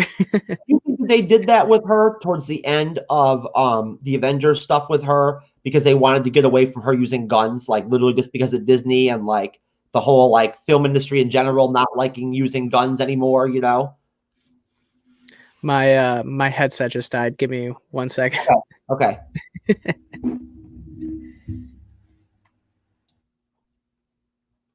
Hey, technical difficulties are going to happen, folks. I mean, it's part of the deal when it comes to doing these live streams. I mean, there's no editing of this. It is what it is. What happens during the live stream is what happens, and that's interesting. And there's also some aspects of it that can be kind of difficult, at times. But you get what you get when you're doing things live. And I really like doing our podcasts like this, and just basically converting this into the podcasts, because I think it's interesting. It's an interesting dynamic. But yeah, I mean, you know, even the pros, I think, deal and experience with technical difficulties sometimes. It's just how things work. And, you know, for the most part, like completely, to be honest with you, I mean, since I've worked with Perry, he's been on point and like 100% with it, like on his end every time. You know, he's very serious about his content creation, just like I am. And I really enjoy working with him, without question. You know, so I just want to take the time, you know, while Perry is fixing his stuff and dealing with his technical difficulties, to just, again, I want to thank everybody who has followed the MCU's Bleeding Edge YouTube channel. I really appreciate that very much. Every follow counts. You know, I'd like to get to like 100 at some point, and then like, you know, start setting goals after that, you know, beyond that, maybe 500 after that. But like each follow counts, and I really do appreciate it. And, you know, those of you who end up catching this just as a video and don't see us live, you know, I really appreciate you too. Thank you for, you know, for taking the time to watch, you know, our live stream. And like I said before, if you want to check out the podcast, it's the MCU's Bleeding Edge. You can find it anywhere. And, you know, it's the same thing as this. It's just audio. Some people like that. To the one person that we actually do have that's watching us live, I really appreciate you being here. Thank you. I wish I knew who you were. But I don't know. So, but thank you very much. You know, it's nice to have somebody like actually tuning in. And I'm working and trying to get towards, you know, things towards where there'll be more people like, you know, checking out the live streams and, you know, in the comment section and whatnot. It's just that I kind of threw this YouTube channel together very quickly and did not do a lot of pre-planning going into it. So I'm just now starting to like really get into advertising this stuff ahead. And I think as I continually do that more consistently, more people will probably stop in and actually check out the live streams and whatnot. But again, I'm appreciative for like every, you know, view and for every like and, you know, like and everything. It's very appreciative. Like, you know, I really genuinely do care. And it's nice to see, you know, that people actually want to see me and Perry and what we're doing. You know, we're trying to kind of find our own place when it comes to making MCU content on YouTube and Twitch, you know, and on Facebook Live and all the other, you know, apps that we're on. You know, we're just trying to kind of find our spot. Hey, Perry. Hey, sorry about that. I was just, you know, just thanking people and everything and whatnot for, you know, checking this out later on when it just becomes a video and everything. And kind of just, you know, mentioning the fact that like technical difficulties happen to everybody. Like this is live streaming, you know, like what can you do? Yeah, and it was funny because we were just talking about USB stuff, and the reason I had to do so much just to get the headset plugged in is because all my USBs on the front of my PC are being taken up by the mic, the camera, and then my capture card that I use to record like video games. And I don't use it all the time, but I just have it plugged in because it's easier than trying to like connect everything every time I wanted to do it. And so I had to unplug that, but that means my video cuts out on my screen. And so I had to unplug my thing from that and plug it back into my computer. So that's why it took a little bit, but that sounds very detailed. Yeah, I knew what to do. So that's why it happened in like 30-40 seconds, which was like, I was thinking about it because I heard a noise that my mic makes when it's low battery. And I was like, oh, please last until we're done with this. And then it cuts out and I'm like, shit. Hey, you know what? Things happen. It is what it is. You know, that's part of the deal with your live. That's what I was just saying, you know, why you were kind of out there for a minute, is that like, you know, there's no editing with this. It kind of is what it is, you know, which I like. But at the same time, there are some aspects where like things can happen where, you know, without editing, there's nothing you can really do about them. You know, I mean, so anyways, back to the Falcon and the Winter Soldier preview. What was your take on that last trailer? Was there anything that stood out to you, Perry? I think it. Yeah. Oh, so let me point out one thing, that the place that they keep showing where they're throwing the shield against the trees and stuff actually takes place in Louisiana. It's Sam's family, where his family at is? Sam's. Yeah. So I think that'll be a cool thing to see like his family, because we know somebody playing his sister. And there's not a lot of MCU family like oriented stories in, besides like WandaVision. We had WandaVision, but that took that was 2 like major characters in the MCU, and now we're gonna get kind of like a grounded, like, oh yeah, Sam Wilson was a person before he was the Falcon, and he was in the military, and he had a family, and he like, you know, like he, for all intents and purposes, he was living like a life just like anybody else. He was just in a special like division of the military that did the flight suit stuff. Yeah, and the things that we've seen in the trailers where they've been on a boat, that's Sam's family's boat. That's like their shrimping company or something like that, or their fishing boat. Mm-hmm. Yeah, and a little fun fact too is Anthony Mackie, who plays Sam Wilson, he's actually from Louisiana, which is where Sam Wilson's family is actually from. So that's kind of like a cool parallel that he mentioned in an interview, that he was like, it meant a lot to him to be able to like share that with his character, because it was a connection that he could, you know, the foundation of his character is from Louisiana and he did this, you know, so that's just kind of like an interesting like correlation between the two the character and the actor, you know. My daughter was born in Louisiana, West Monroe. I lived there before. Yep. Oh, nice. How do you like Louisiana? I mean, to be completely honest with you, Perry, at that point in my life, I still had a pretty heavy New York accent. Okay. And people didn't like me that much there. You know what I mean? Because I was a Yankee. You know, like people would call me a Yankee, like literally. You know what I mean? Like that's how it is. There, you know, and like I had a really attractive, like very pretty Louisiana wife. You know, like / you know, fiance or whatever at the time. Like I think it probably bothered some of my like male coworkers and stuff like that like I had that really nice looking, you know, Cajun girl and whatnot, and I was a New Yorker, you know. Oh, okay. Yeah, so I think there was, you know, because like you know, it really kind of sucked. My ex-wife actually worked at the job site where I worked as a security guard, so like I would have people busting my balls and like talking junk to me all the time, like talking about hitting on my girl, you know, my fiance and whatnot and everything. And like one guy even at one point, like he actually like, you know, hit on her or whatever. And I ended up to like throw down with him and whatnot at work, which kind of sucked. But like, yeah, you know, so I mean, overall it was an interesting experience for me. I lived in a haunted house, believe it or not, like in the swamps. And it was haunted. It was like crazy. I didn't believe in ghosts until I lived in a haunted house in Louisiana. Jeez. You know, some other time I'll tell you about it privately. I've got another trailer. Let's throw our last trailer up. Sounds good. So, who would like to start? Mr. Barnes, why does Sam aggravate you? 15 seconds to drop. So what's our plan? Great.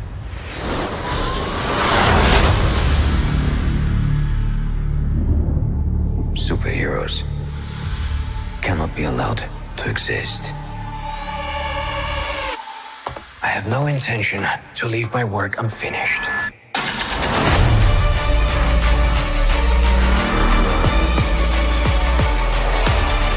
The world's upside down right now. Where do we start?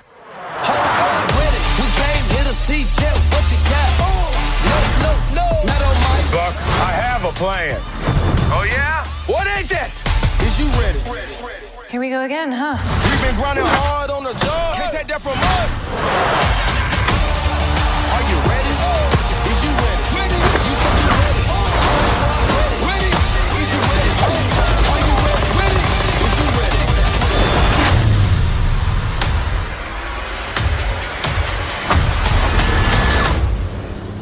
That little girl kicked your ass.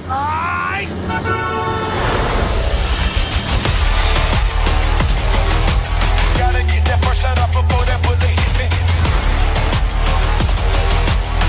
See? That wasn't so hard. Are you ready? Is you ready? Okay. You say you ready. What are you doing? Whole squad ready. Are you having a staring contest? Are you ready? Is you ready? Just blink. Sweet Jesus. I mean, how old are you?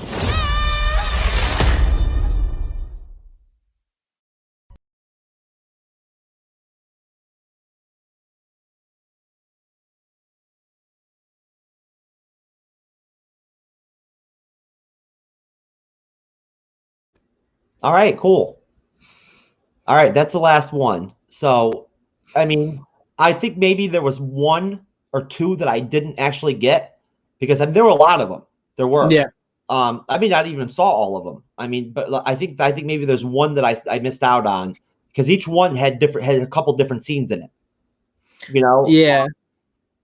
But they all generally use like the same stuff with like obviously the newer ones are showing a little bit more, but they're all generally using like the same few scenes, just like a little extra here and there or like a different part of the scene. But it all seems to be like from the same scenes, you know, just different parts of them. Like what we kind of figured, basically, probably maybe from episode 1 and 2, and then maybe there's a couple scenes, maybe there's a few scenes in the trailers, just a couple that are from like episode 3 or 4 or 5, or even like the final episode. You know, I mean, I've already said it's a hunch of mine. I think that like that whole thing with Zemo, where you see him with the mask in his hand and he's walking on that dock, I think that might be in the last episode. Yeah, because like he's on his own. You know what I mean? And I know that during the series he's supposed to be with Sam and Bucky. You know, that's why my only like point with that, you know, is just that he's on his own at that point. So what do you think about that trailer? I mean, is there anything out there in that like really kind of like, you know, does anything for you or? It doesn't necessarily do anything like new in terms of like just more of the hype and stuff. But it definitely just keeps showing us what we're kind of expecting out of the show, which is a lot of action, that buddy cop feeling and all that stuff that we've been talking about, you know? Oh yeah. The hand-to-hand combat's great. It really is. Like we did a review for WandaVision, Perry and I, and Cybernetic Shark. And we talked a lot about like how we haven't seen a lot of hand-to-hand combat and like street fighting and stuff like that during like, you know, any of the MCU properties recently. And it's going to be really nice to see them going back to that, like the Captain America feel, you know, where there's a lot of hand-to-hand combat going on and whatnot. And I love seeing Sam, because you really haven't seen Sam do hand-to-hand combat that much, really, you know. So it's going to be cool to see him fight. Yeah. You know, that'll be new, right?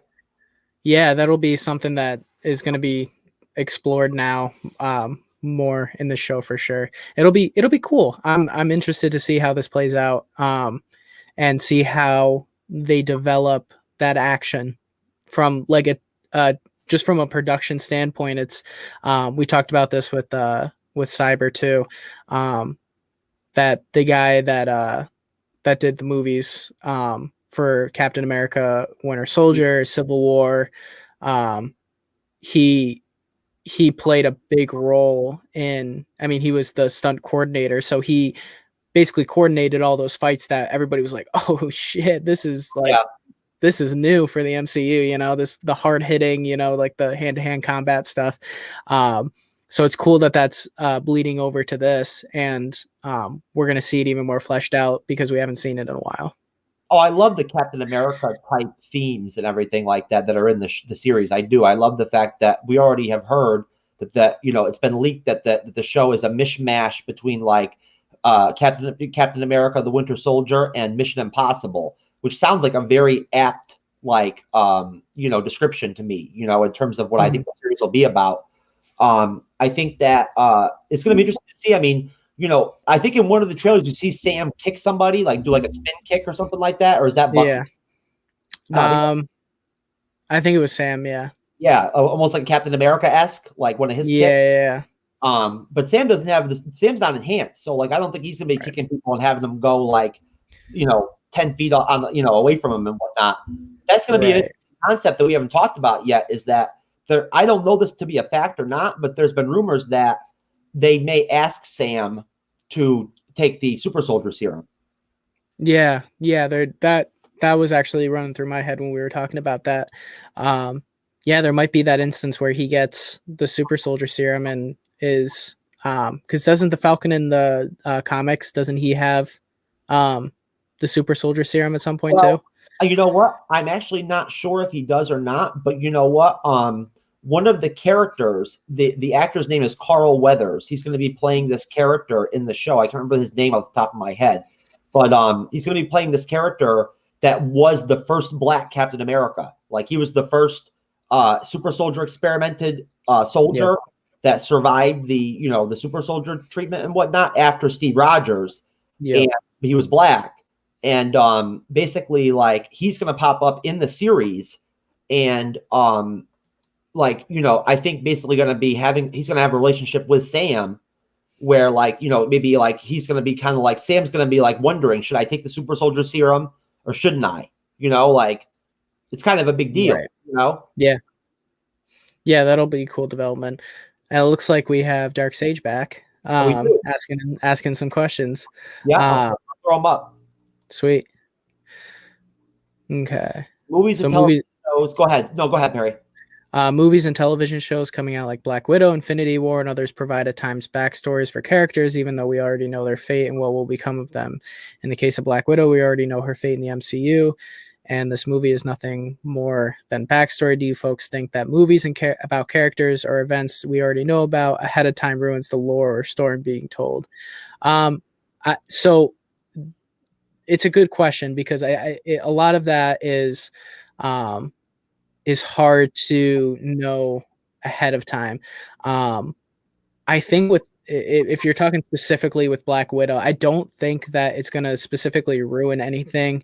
I think it is going to kind of showcase what she was doing after Civil War, because this takes place right after Civil War, and kind of what she was doing afterwards, and her going back home and all of that. I think that Marvel is a little too smart to, and Kevin Feige specifically is a little too smart to let it ruin it, and he wouldn't do it if it did ruin it. There's very few times where that kind of stuff gets it's not. I don't think he's going to try to retcon anything, is what I'm saying, Darkseid. And I think this is going to set up smaller aspects. Like we talked about this earlier. I don't know how long you've been here, Darkseid, like in the live stream, but we talked about it earlier, where there's a character in Black Widow that is rumored to become the next Black Widow, and Black Widow, the movie, is kind of like will act as like a stepping stone of like Scarlett Johansson passing the torch, but not specifically passing the torch, like insinuating that this other Black Widow that grew up in the same, she will be the next Black Widow eventually, because she learns of her sister's death in Endgame and decides to help, like motivated by her sister's like heroics in that sense. And then you said, going back into Infinity War, I knew Thanos was going to first succeed and then meet his end at the hands of the Avengers in Endgame. So I often felt trying to give up backstory on him or Captain Marvel when you knew she was going to be there, to me, ruins the lore and story being told, because you already know what the character's fate will be and why they turn out and how they do. I think that's just part of knowing the comics, like prior to these stories. Like, they're all based on things that have already been written. So you're like, with most stories, with most major comic book stories, you're gonna kind of know what happens. I mean, that's what happens in any action adventure movie, really, is you kind of know what's going to happen. So I don't think that it ruins the lore, at least in my opinion. But I don't want them to get into the habit of backtracking, because I definitely understand what you're saying with like kind of backtracking with Captain Marvel, especially was a harder backtrack to kind of like be like, okay, this all fits together, when that definitely felt more like kind of, fan service in a bottle with Captain Marvel. So I totally I get it. Because Captain Marvel definitely wasn't my favorite one just because of those things, but I don't think it necessarily ruins the lore because in the end you always know that the Avengers are going to win. You know, you always know that the hero is going to win eventually. So it's kind of like it's a prefixed aspect of the entire concept of superhero films. In this genre. Yeah. You know, So yeah, no, go ahead. And so with the backstories, it's kind of like I think they're going to be better about it moving forward now that they know that they can pick a character and people are going to want to know about it. You know, with Black Widow, it was tough because it was Iron Man 2 and they didn't really know if she was going to they didn't know she was going to attract the same popularity, and she didn't really at first, but then as the movies went on, she did. And by the time that the character was popular enough for a movie, it kind of felt like they were gonna have to go back. So it's a good question because it's tough to know whether or not it's gonna ruin something, you know. And I think it's all your perception on how you feel about them kind of adding details retroactively rather than actively. Yeah, I agree. And I think that really, I mean, Dark Sage, and I just want to say I already like commented to you back on the comment section and thanked you, but I just want to mention just that, like, thank you very much for being somebody who's been very loyal to me and Perry and stuck with us and whatnot, and like, you know, caught us, you know, doing our streams. Your questions are very good. They're very, very valid. Very well put together and everything and whatnot, very like challenging. And all I can really say is just that, kind of like bouncing off of what Perry said, you know, this is a very individualistic situation when it comes to like the MCU. Like it boils down to how you feel about it. And obviously you have a different take on it than like Perry and I have personally. Now I have the experience of having been a comic book fan when I was a kid, where I read all the Marvel comics, all these characters. So like that, you know, for me, that was a connection that's very deep to me and very personal. At that point, the MCU was just like icing on the cake for me. I already loved the comic books. The MCU was like taking it to like beyond the level that I knew could even be possible. And one thing you got to notice though, when you mentioned like on your previous comment, you know, about, you know, Infinity War and Black Widow, basically one thing about the MCU and Kevin Feige is that they don't do these stories exactly the same as in the comic books. Like in the comics, the whole Infinity Saga was called the Infinity Gauntlet, and there were different characters involved. You know, the Silver Surfer played the role of Hulk, like falling into Doctor Strange's, you know, house and everything. Adam Warlock was like the main character that, like, you know, vanquished Thanos, basically, not Tony Stark, you know. So I mean, like when they adapt these comic book stories, Dark Sage, they make drastic changes to them.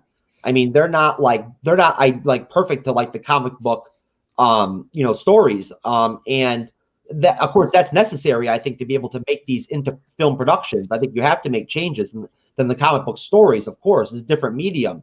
But I mean, for me, honestly, I guess what it boils down to is just that I love the MCU in general. So for me, like the more connections that you add, the more fabric that you add to the universe, the more supposition, the more backstory we get, the more origin stories we get. To me, it's just all great. Like that's how I just feel about it. Maybe I'm like in the tank for Marvel Studios or whatever, but like I'll admit it, I am. I'm like all about it. I mean, this is what I do every day. I spent the entire day today researching and like studying the MCU and like writing notes and stuff like that and watching YouTube videos. That's what I did all day today. So, I mean, you know, I love this stuff to the point where I actually like, I'm wanting to make it into like a eventual type of career, you know, like that's where I want this to go eventually down the road, is to professionally, you know, get to a point where Perry and I, you know, can hopefully start to like, you know, get some compensation down the road where we can at least, you know, like recoup the cost of like for our investments on our equipment and stuff like that. And, you know, the money we spend to make our content. But okay. And just to wrap up, like, you know, based off of, you know, just to get to your second comment, and your second question, going into Infinity War, I knew Thanos was going to first succeed and then meet his at the hands of the Avengers in Endgame. So I often felt try and give up on the backstory on him for Captain Marvel. Yeah, you know what? I mean, it didn't bother me that I already knew what was going on with Captain Marvel going into the movie. That didn't bother me. It was the actual film itself that didn't do it for me. You know, like maybe I don't want to poo-poo it too much because maybe it wasn't as bad as I only saw it one time. Maybe I need to watch it a second time and maybe I'll enjoy it more the second time. But I just thought that it was basically the worst. I thought it was worse than Thor 2. You know, if that's even possible. So, okay. Here, I'll read this one, Perry. I just dislike bringing back characters and at first giving no explanation why they are there or what is going on. I know it got explained eventually, but doing that stuff in movies, it can be a very hard thing to pull off. Okay, Perry, you take this. Yeah, and I agree. It can be really tough to kind of like go backwards, you know, when you're talking about like storytelling and stuff. But I think they're gonna make it very obvious where it takes place, because I know that there's really casual fans who just go see the movies and don't think of anything like else outside of just going to the movies and like thinking about it. And then there's people in the middle where they pay enough attention and they understand, like, and then there's people on the other end who who like Jeff was saying, watch videos all the time and read all the comics and then like, you know, like the whole thing. And Kevin Feige does a really good job making sure that everybody kind of knows what's going on. With WandaVision, because your first point, when WandaVision first came out, I was very confused why Vision was there when he met his end in Infinity War. Yeah, and you're kind of like you kind of said that you know it got explained eventually, but I think that was kind of the point of the story, is that everybody was confused on what was going on, you know, and that was the story to be told, you know. And with the movies, it can be tough because it can fall apart really quick when you bring back a character. And me and Jeff talked about this earlier, where it can kind of like negate their sacrifice or negate the storytelling, because now you're showing the character that just died, and if they don't make it very obvious where it stands in the timeline, it can kind of screw it up a little bit for people if it's not really obvious, you know. But in all their presentations, when they announced it, they made it so they said that they were going to make it very obvious that it was taking place right after Civil War. But yeah, it does get a little convoluted when you start doing that, and I don't think they're going to make a habit of it. I think they just had characters that they really wanted to like kind of shoe in, with Captain Marvel. Like they really wanted to give her movie, so they found a way to do it. And even though it kind of messed some things up, and like they had to like kind of say, oh, by the way, like this happened. Oh, by the way, Nick Fury was doing this. Oh, by the way, you know, it does feel like that. And that's why that one doesn't rank very, like, isn't the highest ranked movie, like for me on the Marvel list. And with Black Widow, I'm going to enjoy it because I think it's going to set up, a few things that I'm excited to see. Like I'm really excited to see Taskmaster, and I'm really excited to see whether or not Black Widow's sister ends up being the next Black Widow, you know, in that sense. But I get what you're saying too, because it does get really hard to continuously do that. So I think moving forward, they have kind of seen that reaction, and when they announced Black Widow, that was kind of a general reaction. So I think they're not going to try to keep doing that. That was off. I think they're only going to see that happen with Scarlett Johansson. Yeah. And I think this will be the first and last time that they go back in time like that. Without they just took advantage of the situation. You know what I mean? It's that simple, you know, like her, again, like Perry said, she became very popular. Like more and more popular. She was the most popular. She is still probably the most popular female character. Well, I don't know now after WandaVision. I think maybe Elizabeth Olsen is in that spot now, but she was one of the original 6 Avengers, which is important. And at the same time, let's think about how many films she was in the MCU. How many was she in, Perry? Like what, 8 or 9 or 7? She was in a bunch of them. Yeah. Yeah. I think she was in this. I think she was in the third most out of like everybody, because there's Paul Bettany and then Robert Downey Jr. and then her, I think. Okay. Yeah. Do you think Isaiah Thomas will make his way into this story? No, I don't think so. Isaiah Thomas is not a part of the MCU. He played point guard for the and the other Isaiah Thomas, is not in the NBA, I don't think, anymore, to tell you the truth. So no, and basketball does not really connect to Falcon and the Winter Soldier, unfortunately. But thank you very much, Daily. I think he means Isaiah Bradley. Oh, Isaiah Bradley? Yeah. Did you mean Isaiah Bradley? Because Isaiah Bradley is the character that I was just talking about with Perry that I couldn't name. Right. That is going to be like a former super soldier serum person like Steve Rogers, who's going to be like a mentor character to Sam Wilson. Right. In terms of whether Sam should take the role of Captain America and whether he should get the super soldier serum. Yeah. Kind of interesting. It's an interesting query, Perry. Do you really think that Sam can be effective as Captain America without enhancement? Yeah, that's where it becomes kind of a good discussion. I think maybe they want to take the character in a different direction with that, those kind of ideas, and say they don't need like the super soldier serum to be the hero, to be Captain America, but it is like an integral part of the character that they have the super soldier serum. So they could go either way of it, but I think it'll play an important role in whether or not, whatever the end outcome of that decision is. I think it'll be one of those things where it becomes a character development question rather than like a question of, oh, he has to take it because he has to, he doesn't have to. I think it'll be a character development situation where he chooses whether or not to take it. Oh, most definitely. Yeah. I think that I'm just kind of like looking up Isaiah Bradley really quick so I can make sure that I can remember who the actor is that plays him. I think it's Carl Lumley. Okay. But let me just look really quick at the Marvel. I go to marvelfandom.com for a lot of my encyclopedia type information when it comes to like the Marvel. They have a Marvel database. Have you ever checked their stuff out before, Perry? Yeah, a few times, yeah.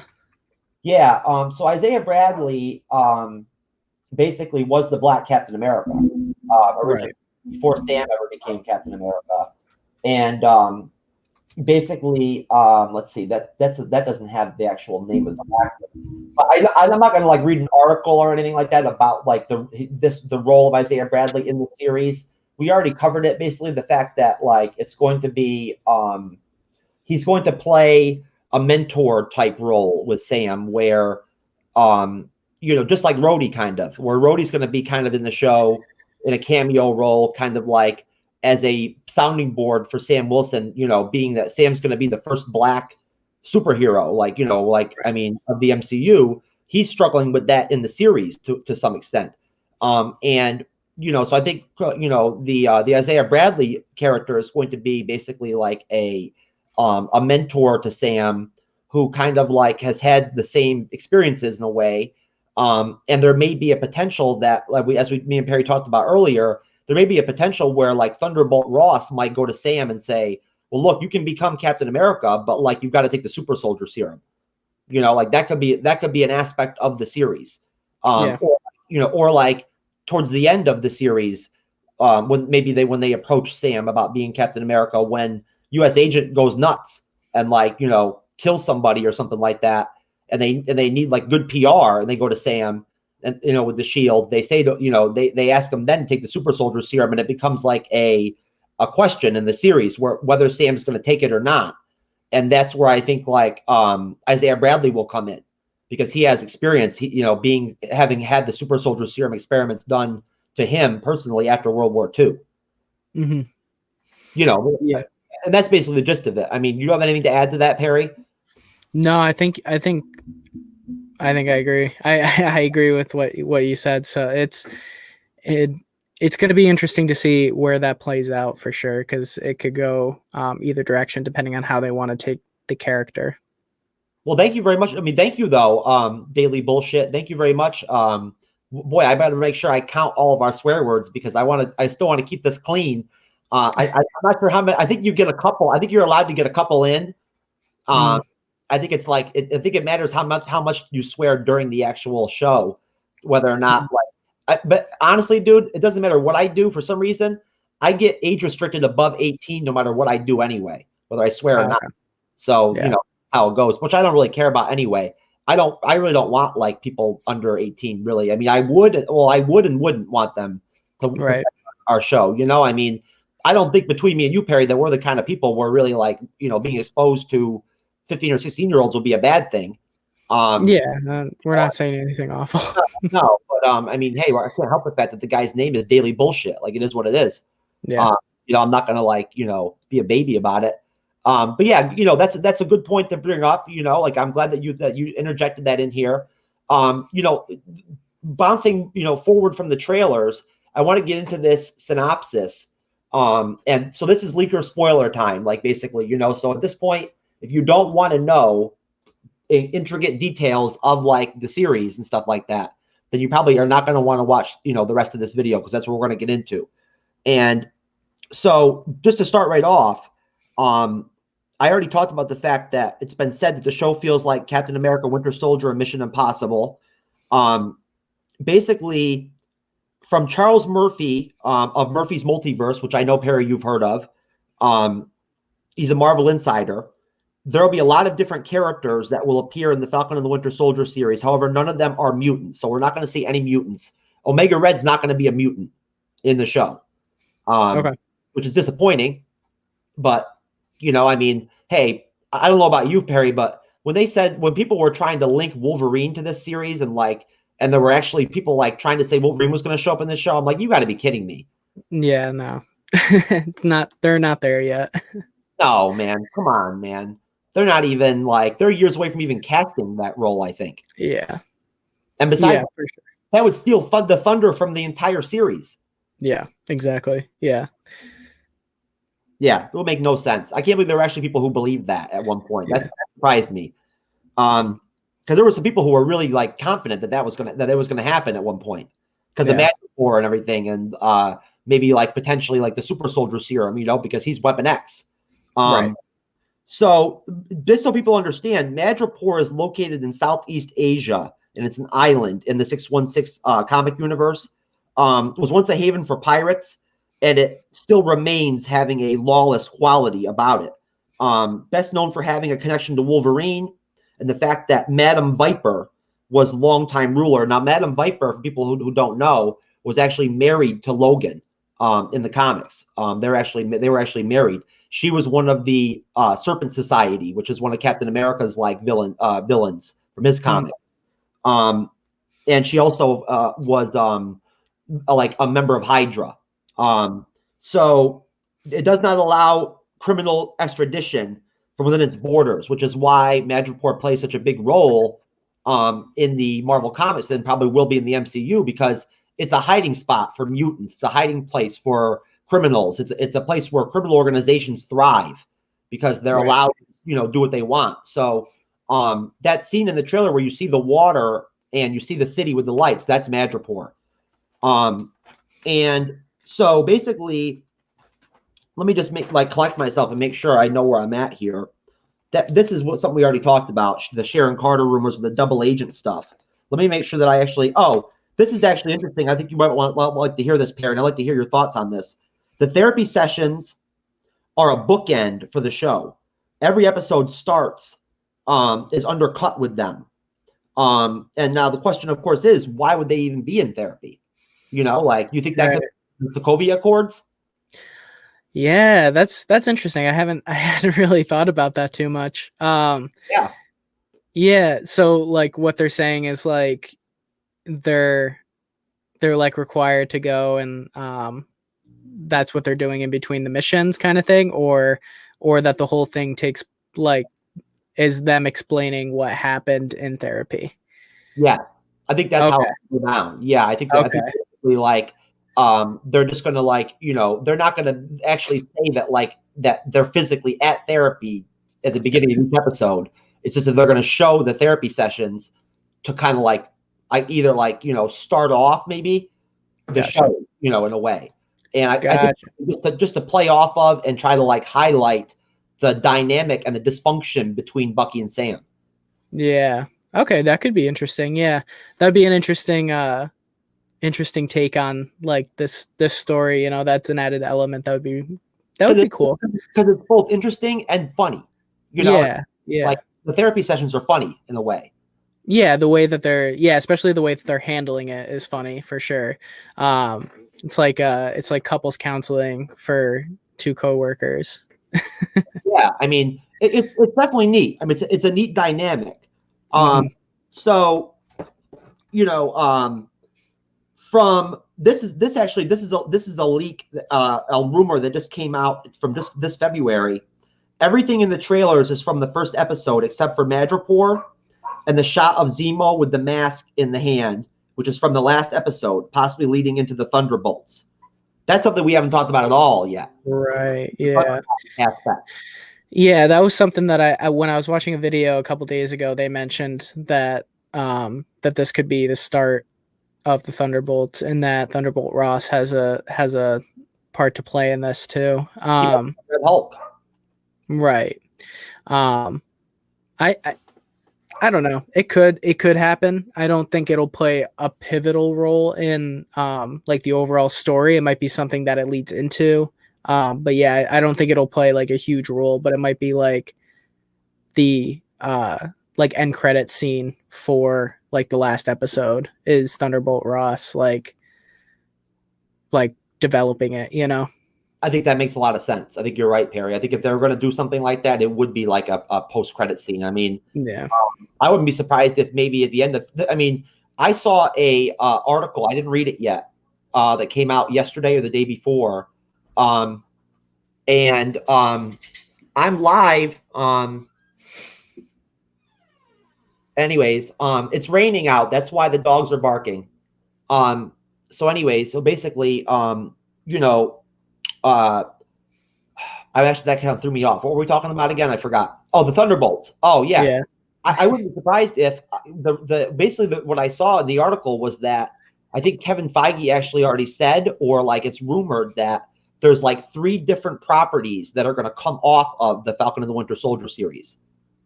You know, like movies or like other series or whatever. Yeah.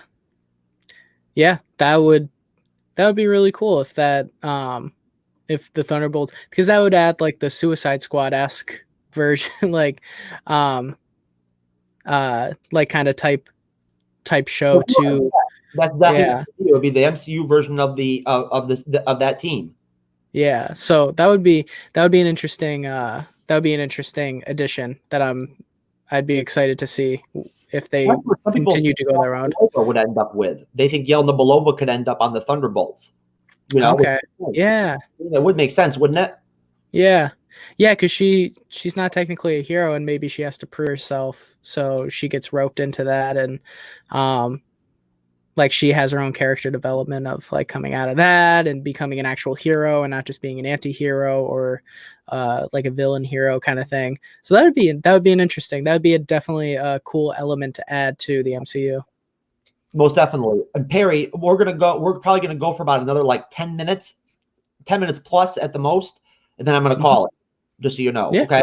So we'll just jam this out basically. You know, no rushing, but so, you know, yeah, I mean, that wouldn't surprise me if maybe there might be 3 end credit scenes. You know, the finale of Falcon and the Winter Soldier. Now during the WandaVision series, weren't there end credit scenes during like multiple episodes? Yeah, the last 3 episodes or 4 episodes had end credit scenes that led into the other episodes. Yeah, I wonder if they'll do the same thing. It would make sense that they would kind of maybe do the same thing with Falcon and the Winter Soldier, but we'll have to see, I guess, right? I mean, you know. Yeah, I think they might hold off on like some of them until they might go with the same like idea with like the last 2 episodes or the last 3 episodes. Sure. Do end credits. But it also depends on the characters, because a lot of the end credit scenes were like the extra storylines that were happening in WandaVision, and I think they needed to do that because it was a complicated story. Whereas this doesn't necessarily seem like it's going to be as like what the hell is going on kind of thing. It's going to be more like streamlined and like not wondering what the hell is going on all the time. Marvel Studios releases those promos every week too, anyways. So like that's a more like a post-credit scene. Right. So they could have one like if a character is only there for 3 episodes and they show what happened, like they show a lead in with the character on the 3rd episode. Like say the character leaves after the 3rd episode and goes, and they want to show, hey, here's a hint on what this character is going to do next. They might show an end credit scene of them doing something. But I don't think they're going to do the same type of end credit scenes that they did in WandaVision, because those were more so like explainers rather than like little hints. They were more like actually showing what was going on, you know? Yeah. Okay, so this is interesting. Steve does not die. There's a funeral, but it's for General Ross. He's not really dead. He's going underground. Now that could definitely tie into the Red Hulk deal. You know what I mean? Yeah. Like I don't want to flush out the whole Red Hulk thing. We can do that in a different episode or something like that. It's a whole different story to get into. Like we both know that they're not going to make that like a fixture of the series because it would take away from the plot that we're already working with. John Walker is not a full-on villain. He genuinely wants to do what's right or what's best for the country, but he follows orders to the fault and has crippling PTSD. So that's where I got that from earlier, about him being kind of nuts or whatever during the series. Yeah. So race is a heavy theme in the show. Sam isn't allowed to have the shield because of the Sokovia Accords, but the real reason is he's black. When Walker goes off the reservation and beats Eli Bradley in front of the cameras, the government tries to give Sam the shield for good PR. It really doesn't set up armor wars at all, although it's been rumored that Rhodey will appear in the show. And of course, we already know that for a fact. Omega Red and Baytrek the Leaper are indeed in the show. They're the villains of episode 3, which is the Madripoor episode. Omega Red is not going to be a mutant again, for canon reasons. The word mutants is never used. The character Songbird, who has been mentioned to be potentially in the series, does not appear in the series at all. And basically, what do you think about that? That is a point I want to make, Perry, is, this is a leak. Don't get me wrong. But I mean, basically, it wouldn't surprise me if they interjected race really heavily into the series. Yeah. And I think that would be, it's kind of a good way to bring that part of like, cause it's a tough subject to like go about in a way where everybody feels like they're on the same team about it, and not to say that as like that I don't want anybody to take that the wrong way. It means like anybody who doesn't think that everybody should be treated equally is off my book for sure. But I think this will play a important role in maturing Sam too, to the point where he knows there's more to what he has to prove than just being a good hero, and not that he has to, but because not everybody obviously is seeing him the way that he should be seen, as a true hero just because he's black, and I think that that'll add a really positive element to his character is facing something that should not be an issue anymore, so I think if they were gonna showcase, because I mean the whole mutants themselves were started as a commentary on like racism. So people who read the comics and don't think that race should be a part of the comics don't know, you know. Honestly, I'm the first person who would typically be against this, like, because I don't like interjecting social issues and stuff like that too heavily. You know how I feel, about that kind of stuff. I'm not conservative, and so like at that point, I like things to stick to the comic book source material to some extent, although I know things have to change for, they have to be at times to make these into these productions. But in this one case, I actually agree with you, and I really think that it's very realistic for them to do this, to like it's very reality infusing, and very much something that's on the cusp of our culture to begin with. For them to bring it to the forefront and bring it into the series is the first time that we're actually confronting with the fact that like Sam's black. You know what I mean? Like, up until this point, like no one's really mentioned it. It makes sense, like that. Go ahead. Yeah, which is great, because that obviously should not be like a thing, like it shouldn't matter whether we have a black Captain America. Like, I don't know. I mean, I was excited. I'll tell you right now, you can go on Rizzle and look. I made Rizzle videos and like talked about how pumped I was and everything about the whole concept of Sam Wilson as Captain America. Like I was glad that he was the one getting the shield. Yeah. And I think it's a really important, like you said, it's not just going to be injected just to like inject it, which is good. It's a very realistic, it's a really realistic part of, like, especially the U.S. government. And if you, because even when you look at something like that, and you look at like, and then you take the aspect of representation in the U.S. government, and like it's very, very white. So it's just one of those things where we're still getting through those bumps, and unfortunately. You tell me if this makes sense to you. I think that, like, whereas Black Panther and Chadwick Boseman really stood out to the black community and whatnot in the MCU, like gave them a feeling like they had representation in the MCU.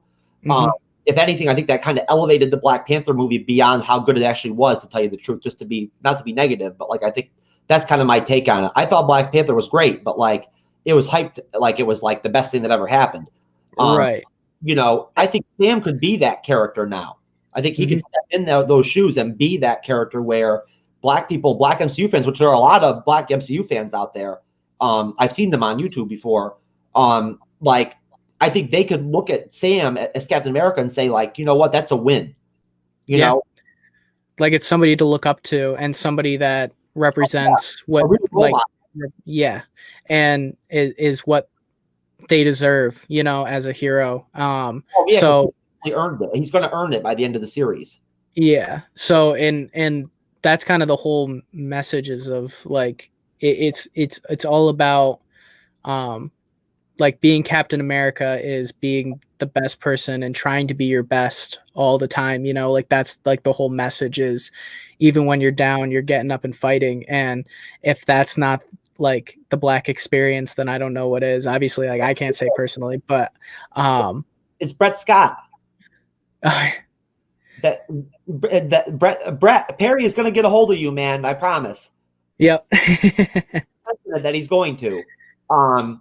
So let's see. This is actually a friend of mine, Brett Scott, who is the host of, I believe, I want to say it's Marvel Plus.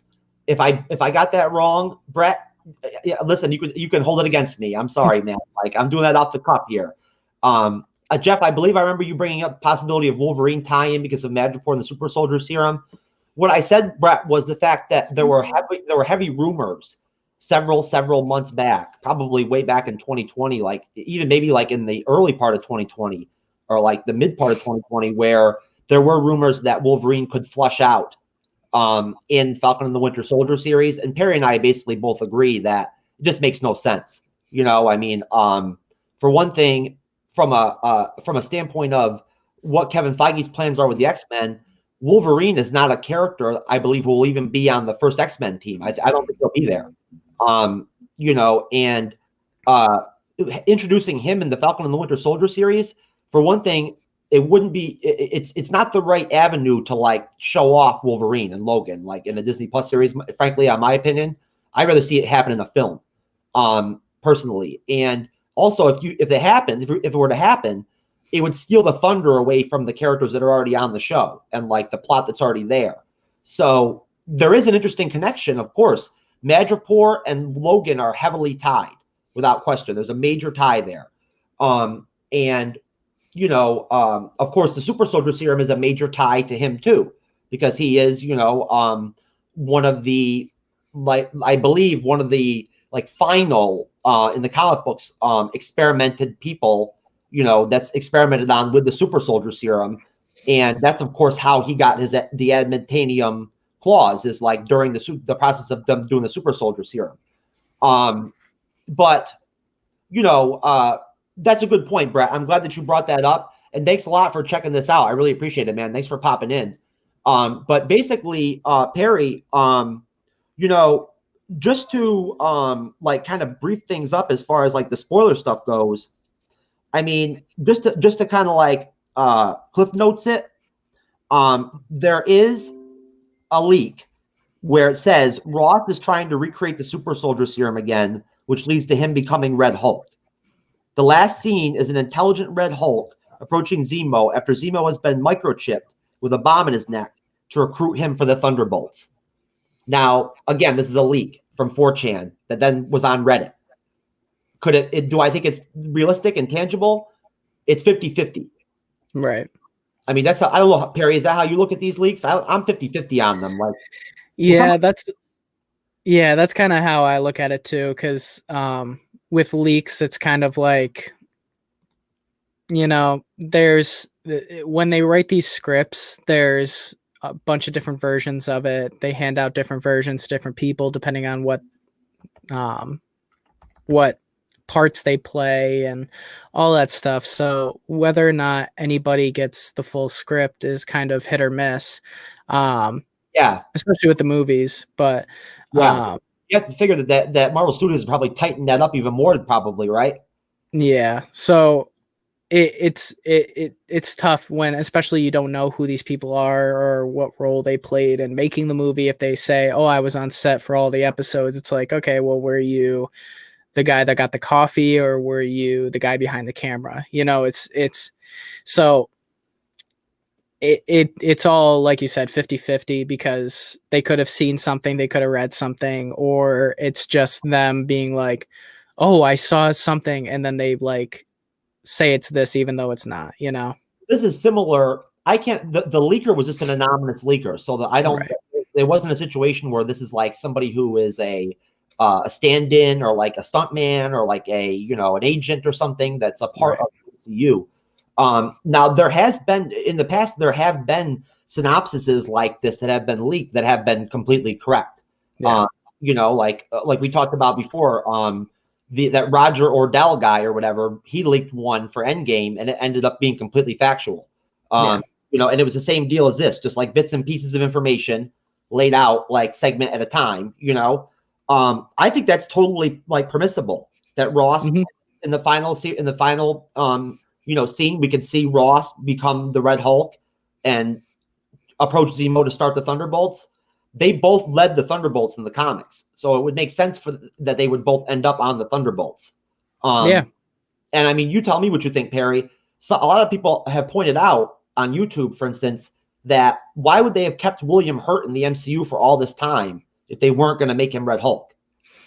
Yeah, and there's two things that come to mind too. Is like we were talking about it earlier with Sharon Carter and having a character be like Mr. Mrs. Exposition, and Thunderbolt Ross is kind of he's kind of played that role of Mr. Exposition for like Civil War and for Infinity War 2 when he showed up and he was he just played the role so that War Machine could just be like, yeah, no, I'm helping my friends kind of thing. So there's two ways to look at it, and you can say, okay, he's just Mr. Exposition and he's an easy character that people recognize throughout the films to use as like an antithesis to these characters from a story side. But at the same time, you're dealing with a character that's very well known for being one particular like villain, and you're hanging him out there to dry a little bit by not utilizing him. So there's two valid points to be seen with that, and I think Kevin Feige obviously knows that, so it's definitely possible that he ends up becoming the Red Hulk by the end of this, because like we've said, the whole series seems to be based around like the super soldier serum, and it wouldn't be far-fetched for it to go down that path for sure.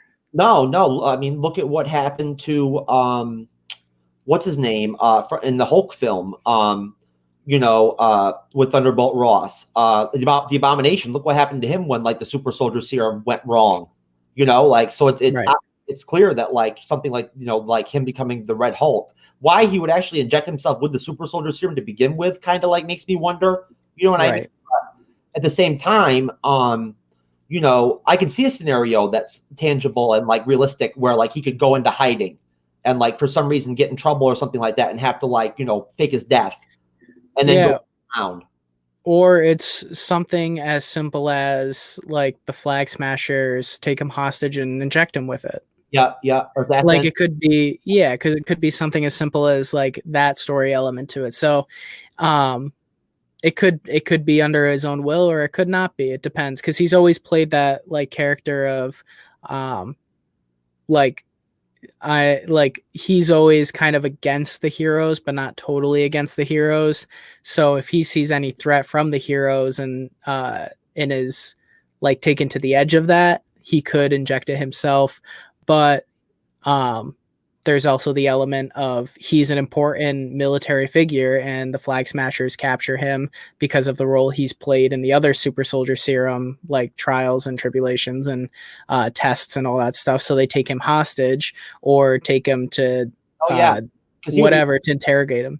Yeah, he would know. He would have valuable information on the super soldier serum and whatnot, because he basically is the leader. He's the main guy that's been running the super soldier program for a minute now. Yeah. So there could be that aspect of it where they capture him for that reason and inject him with it, or Zemo does it and then they has the ties too with the super soldier serum because he has the and all their documents. Yeah. So it's definitely not out of the realm of possibilities for sure. And it'd be cool to see that at the end for sure. I wouldn't be surprised if Zemo is the one who actually ends up being the one that recreates the super soldier serum that's used by the Flag Smashers. Yeah, that's not far-fetched either. No, I mean, I forgot about the connection between Hydra and Zemo and the super soldier program and whatnot. Yeah. No, I mean, the only question I had is like, I wonder how old William Hurt is. I mean, early 80s. Yeah, I mean, you think I don't see why, but I think I could see him still pulling off Red Hulk, and putting the suit on and everything, like Hulk, it's all CGI at this point anyway. So all he has to do is really sit in a chair and do his lines or facial expressions. They scan his face and they put it on the Hulk, or they have a stand-in for him to do like the physical acting. So they get all the stuff from a production standpoint. It's very doable, even with an older guy. So it's about that. They could put a stand-in for him very easily. Yeah. And like while they're filming Hulk scenes, they just put him in a stand-in. Because I know for Mark Ruffalo, they had him in they put basically a thing on him that put they had shoulders that they put on him that raised up, so they had reference to how tall he was when they did the CGI, and then they put a head on top of that, so the actors had something to look at, so that it looked realistic when they looked up at the character. And then they had the motion capture stuff on his face, so they could totally do something like that. And they could also have somebody wearing all that stuff and have William Hurt do all the facial lines and all the scans, and they got it. They could totally do it. I've only got a little bit left of this, and I'm just going to point out the stuff that I think that's important. So, episode 1 details aftermath of Endgame. Sam relinquishes the shield to the government and John Walker. Flag Smashers are trying to steal a bioweapon. With Sharon's help, they stop them. So, I mean, if for episode 1 synopsis, that kind of like, at that point, if that was true, it would make sense that all those like fighting scenes, like that scene on the truck and everything and whatnot, is probably from episode 1. Yeah. Yeah, and we had said that in the last episode that that could definitely be like, because like we were saying, we've said a bunch of times that these scenes are probably the first 2 to 3 episodes, and then only like 1 or 2 scenes have been like later in the season. So I think everything we've seen are the first couple episodes, and we're gonna have to see to find out, obviously. But yeah, I think that them busting that train heist or the truck heist up is probably them trying to stop the Flag Smashers, and it might be their first encounter with them because they don't have any information. Like when Sam goes, "Oh, that little girl like kicked your ass" or whatever. Yeah, that's probably because they have like he just calls her that like little girl or whatever, instead of like them having a full understanding of what they are. I think it's cool that they have a female character or lead character to play the head of the Flag Smashers. That's neat. Yeah. And the fact that she doesn't she's not necessarily like massively big or anything, and yet she's still gonna pack a punch is like a cool thing. It's not they're not trying to like make her look like she has to be like 150 pounds of pure muscle to like beat up these guys. Nope, she's gonna do it. I understand what was going on in the trailer where they're on the truck and the one character, I can't tell if it's her or not, like brings their knee up and like brings their hand down to their knee. What was that about? Like, was the character breaking something over their knee or something like that? She grabbed Red Wing. She grabbed the Red Wing drone. Oh, okay. And she grabbed it out of midair and then broke it on her knee. Oh, see, now right there, that tells you right there that she's enhanced, because there's no way that a human being, a human biological woman could reach up there and grab Red Wing like that. Yeah. Is that what when she leaps in the air? Is that her grabbing Red Wing? Yep. Okay. You have very good eye detail. Like you caught. I mean, I didn't even catch that. Yeah. So cool. I've only watched them a few times. I know. I never even thought. I wasn't sure what she was jumping at, to be honest with you. I had no idea. Yeah. But yeah, I'll be honest with you, Perry. I think the rest of this stuff I'm going to skip because it gets into the final episode, and I don't think I want to spoil that for anybody. You know what I mean? Like, I think I'll just leave that out. I will say for later in the day. Maybe we'll flush it out during a review or something like that, and just put it out there then. When we do the finale or whatever. Yeah, that works for me. But anyways, everybody, look, we're going to call this one quits. Thank you very much to Perry Ramsey, as always, for being here to be a special guest host and working with me and teaming up with me. We're a good team. That was a pleasure. Yeah. Thank you to Brett Scott very much. Thanks for stopping in, man. It was really nice of you. If you're still around there, I really appreciate you, man. Hopefully I'll work with you again soon. I know you plan on bringing me in to do a segment with you on the Falcon and the Winter Soldier at some point. So, and Perry too. So hopefully you guys will be getting together soon. Thank you to everybody who decided to check out the live stream. Thank you for the comments. Yeah. Thank you, Dark Stage, again for coming to a second episode and bringing up some really good points. That was good input. Thank you. Very well put. Yeah, Dark Sage, you were great. Very well put together questions and everything, and your comments were great too. I mean, I don't think you could ask for better questions than like the ones that you put together. They're very thought invoking and whatnot, and like it takes a while to actually unravel them and explain them and answer them. But yeah, I mean, Perry, do you want to go ahead and just say your final piece and whatnot, and then we'll go ahead and call this quits? Yeah, I'm really excited for this episode tomorrow. I can't wait. I really hope we. I hope. 4 a.m.? No, I won't. I have to work at 5 in the morning, so I'll be watching it after I get out. But yeah, I'm excited. It'll be fun, and I can't wait to talk about it on Wednesday. I can't. Yeah, I don't know. I mean, I can't wait either. I mean, it's already 11:30. I may actually end up watching it at 4 a.m. I'll be honest with you. There you go. I like it because then I can go on Rizzle and I can do my initial reactions to it fresh, you know, you know, and it's interesting comparing those initial reactions to like your reactions later.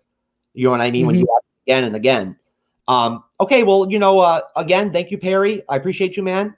And we will be back next Wednesday with the other special guest host of this show, this channel, Cybernetic Shark, a fellow, you know, YouTuber and Rizzler. He'll be joining me and Perry on Wednesday at 9 p.m. next week doing the Falcon and the Winter Soldier episode 1 review.